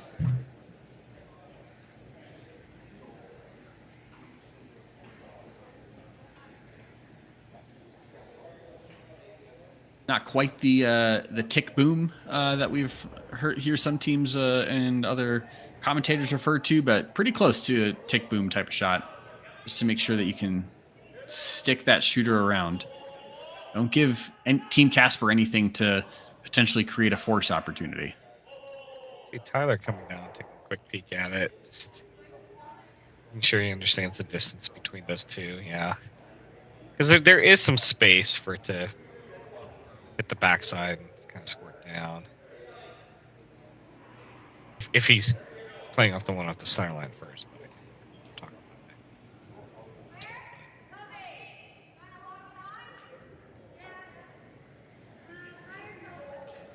Kevin Kui with his first rock, trying to make a double and stick in the house here on his first rock with hammer. And instead leaves a biter. So just kind of, as you mentioned, kind of squirted through there, moved both of the rocks in play. And now we find ourselves with that force coming in. Yeah.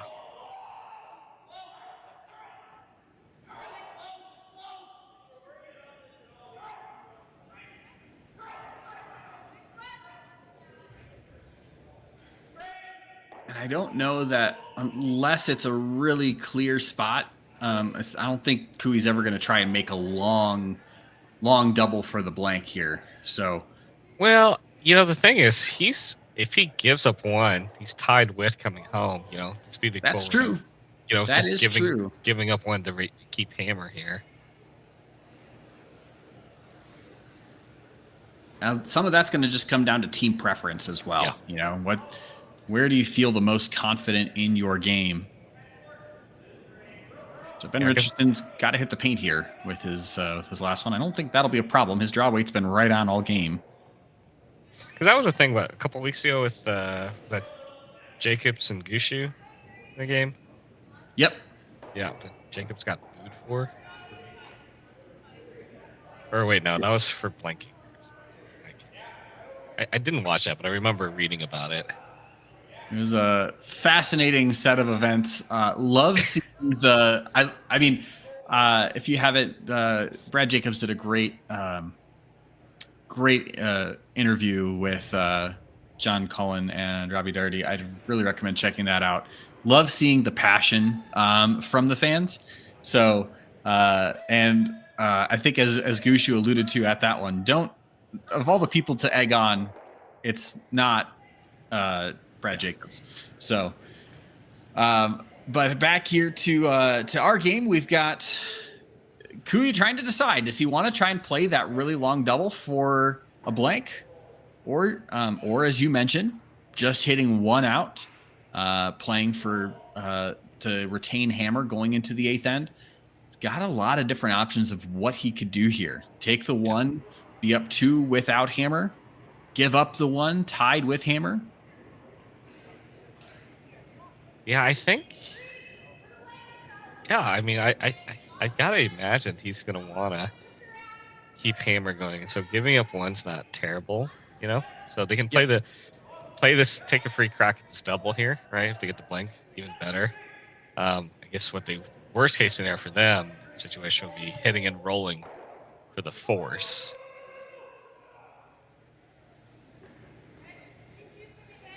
And even that, I don't know that that's the end of the world necessarily. Oh no, yeah, you're going up 2 then at that point, right? So they're definitely in a comfortable spot here, but you know, I think there's some discussion on what's the desired outcomes, and you know, a bit of that sports psychology, right? Exactly. That you're going to be good with whatever result here. Yeah, they're all. I think a lot of the outcomes are comfortable. It's just what is your most comfortable of those outcomes. Kevin Kui in his last, throwing a lot of weight, so probably going to see what he can do with this one here. Going to come across. Over the top. And it does come over the top, so just out here. So it's going to be a steal of 1 for Team Casper. And we are going to the 8th in a tied game between Kevin Kui and Team Danny Casper. So we will see you back here for the 8th end. Team Kui has hammer, tied at 6.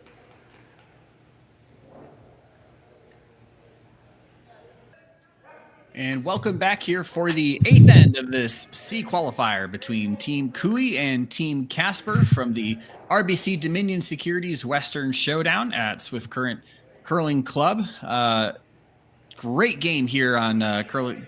Thanks to the Curling Zone and Curling Stadium stream for giving us the opportunity to just see so many games. And we've got one of the last teams going to be getting into the playoffs here. And is watching the body language from Team Kui after they made that, attempt at the double. I don't think they were super disappointed to keep the hammer, even though they gave up the steal. It seemed like they were pretty okay with giving up the steal there just so they could have last shot here in the 8th end. Yeah, definitely. I love that they all kind of got around the house and kind of talked about it and seemed they were all on the same page about the outcome, right? Because when you look at it, they've got hammer in a tie game, and you got to feel decently comfortable heading into it. Absolutely, and welcome to all of you that were watching the Gushu Mobrick game on the other C qualifier. I'm Ben Hoppe, joined by Mark No here. We've had a wild game back and forth. Started out with a ton of offense in the first few wins with teams trading 2s and 3s to start. Definitely tightened up with some forces and steals here over the last couple ends. So definitely set up for a wild finish here at Swift Current in the C qualifiers.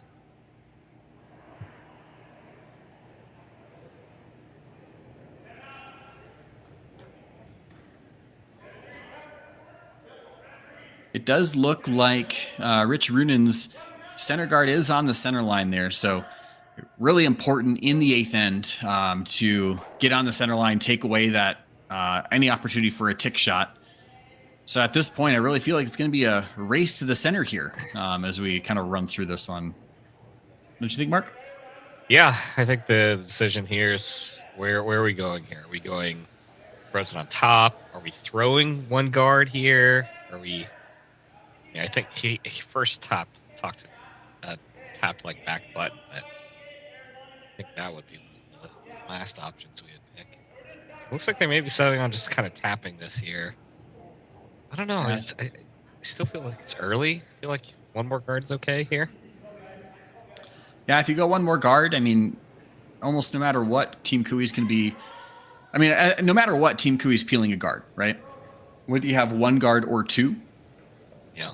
So if you can create a tap back and create a little bit of a pocket here, I think it's really a matter of preference because no matter what you do, Cooey's peeling that guard. So if you make this tap back and make it well, they peel the guard, you put the guard back, and you kind of play that cat and mouse game for a little bit here. But looks like Aiden Oldenburg's shot definitely a little wide, but really nice sweep from Luke Violet to get that over. Probably a little heavier than what they wanted, though. Yeah, absolutely. There's very low possibility with Jam that being back on the other side of the house now does create an interesting, question here, right? Do we rip the center guard? Is that the problem rock? Do we need to address this one that's, kind of sitting close to the 4-foot while it's pretty accessible? Like, and it looks like they're gonna. The slash, or the run here, I think is open, and if you play that run, your shooter's gonna roll out. So you're just gonna take the red, remove a bunch of rocks here, and that is a wonderful shot from Tyler Tardy. Getting all that granite to move is huge for having the last rock. So really well done. So yeah, now Richie's kind of forced to inch back towards the center line here. Doesn't have, I guess he's not necessarily looking to be dead on the center, still kind of half guarding and half getting close to the center and maybe eventually get over there.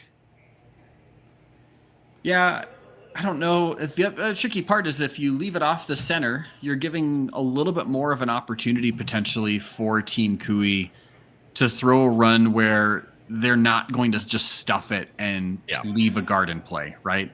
That's the one thing Cooey can't do is leave any guards up there. So I feel like they still want this pretty much nose on to force Cooey to choose between either a straight peel or a run back, in which case he's probably just going to choose the peel.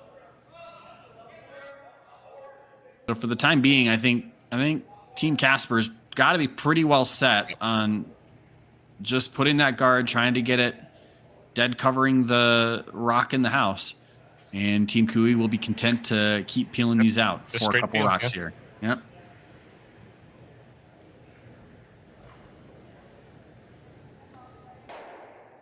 And the Casper stone's in it's in a decent-ish place, right? It's biting the 4-foot, right? So it's potentially a steel rock if it comes down to it, but yeah, we're not really going to see how Rich Runen wants to utilize that rock for Kevin Cooey's last until, assuming that all the rocks from here on out are made, we're not really going to get to see how he wants to utilize that rock until probably Luke Violet's first rock, maybe even his second, like until their last rock at the end.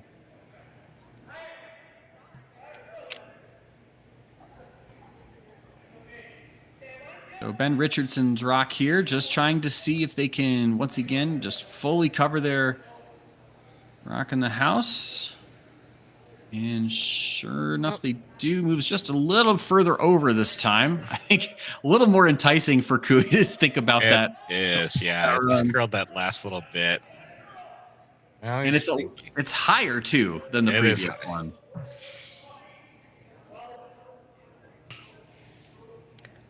So they are going to actually come around and looks like play a hit on that one with how high that guard is.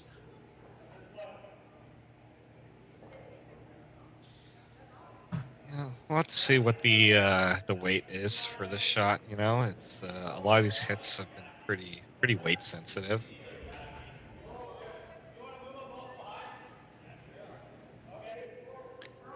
Interesting decision to keep the guard in play.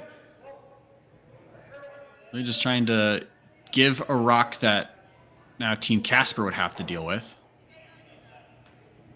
You do remove it and sit open here. So I guess the benefit for playing that is now, if assuming Rich Runin comes down to deal with this rock, if he does, then that really helps to open up the scoring area for Kevin Cooey's final shot. So it looks like Rich is going to call guard here, try to get as many rocks in play as he can, going into Skip's rocks.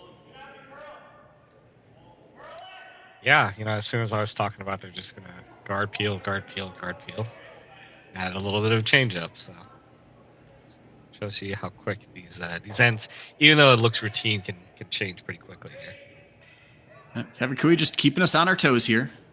He didn't want us to get bored with what's going on.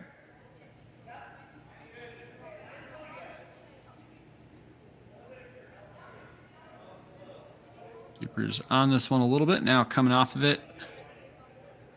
Maybe a little deeper than they wanted, but that's actually, I really like that shot. We're starting to create the stagger here.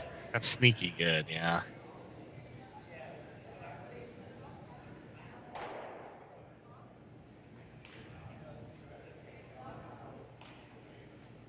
Now we're going to see a peel the other way from Team Cooey on Aaron Slaczynski's last rock.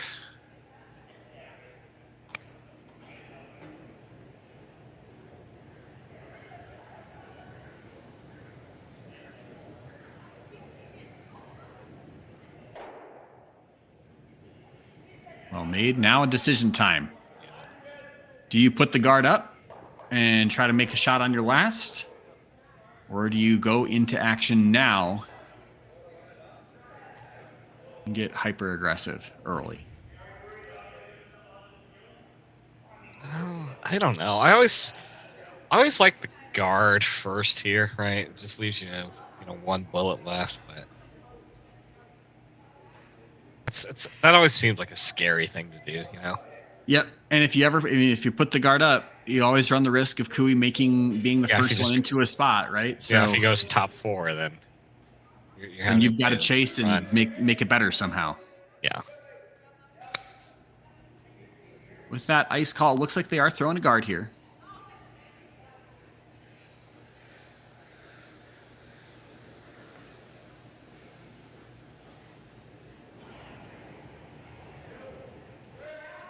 Should know the spot really well. They've thrown a bunch of rocks along this path on this end. This one does need to curl quite a bit to get to the center line here. I don't think they need it all the way over to the center, but they want to be covering up that yellow as much as possible, because that yellow is what's creating the stagger. And sure enough, they do. So no matter what, Cooey's going to have the button for the win. That is a given.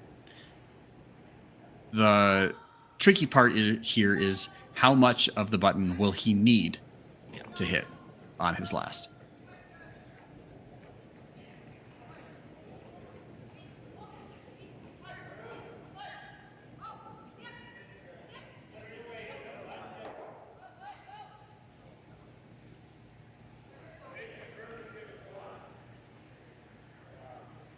So it looks like the team coming down to once again talk about it. Yeah, where do you put this one here, right?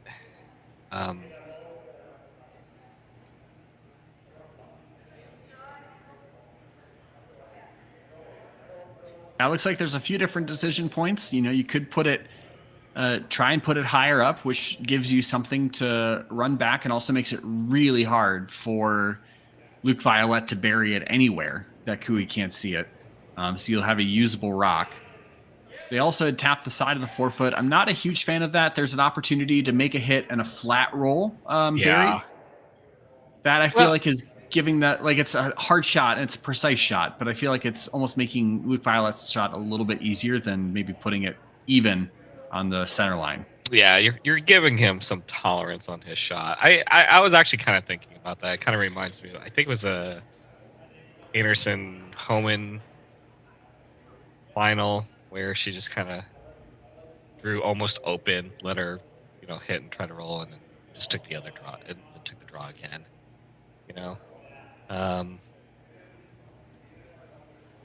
Yeah, I don't mind side of the tee or even like back four.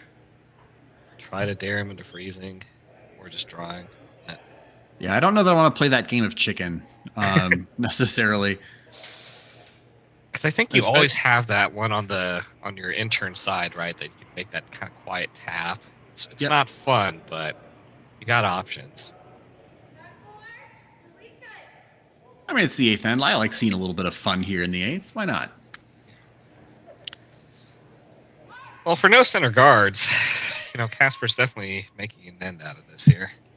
Yeah, it got interesting as soon as we thought that Kui was just going to keep peeling those guards, and as soon as he came around to chase there, it did open up the scoring area a little bit more, but it opened up the opportunity just to have some guards in play. So, really interesting development of this 8th end here for Team Kui. Really important that he's sitting shot. Make Casper's last as difficult as possible. Like that's going to come in. Yep. Just to basically where they tap, just the side of the button. And that effectively forces the hand from Team Casper. You basically have to make perfect roll here. Yeah, these hit and rolls haven't been super easy tonight. I feel like the doubles have been a lot easier, right? Just the curl's been a little tricky, right? It's been a little weight sensitive on these hits. Yep, and we haven't really seen we've seen one or two peels, I think, this end with this rotation, but nothing this end out this side. And even earlier in the game, they generally were playing the opposite rotation down to this side of the ice.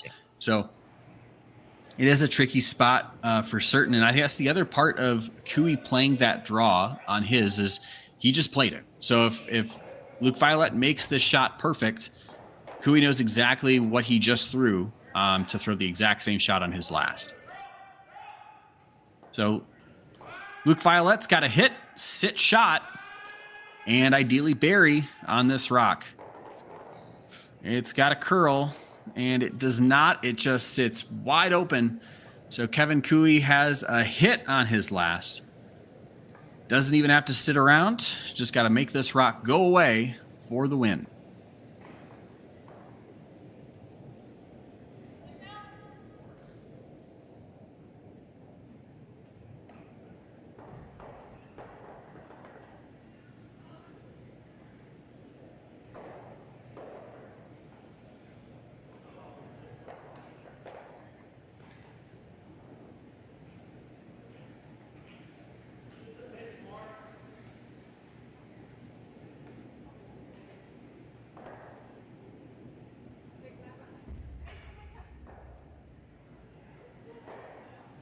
Kevin Kui's last rock here in the 8th end.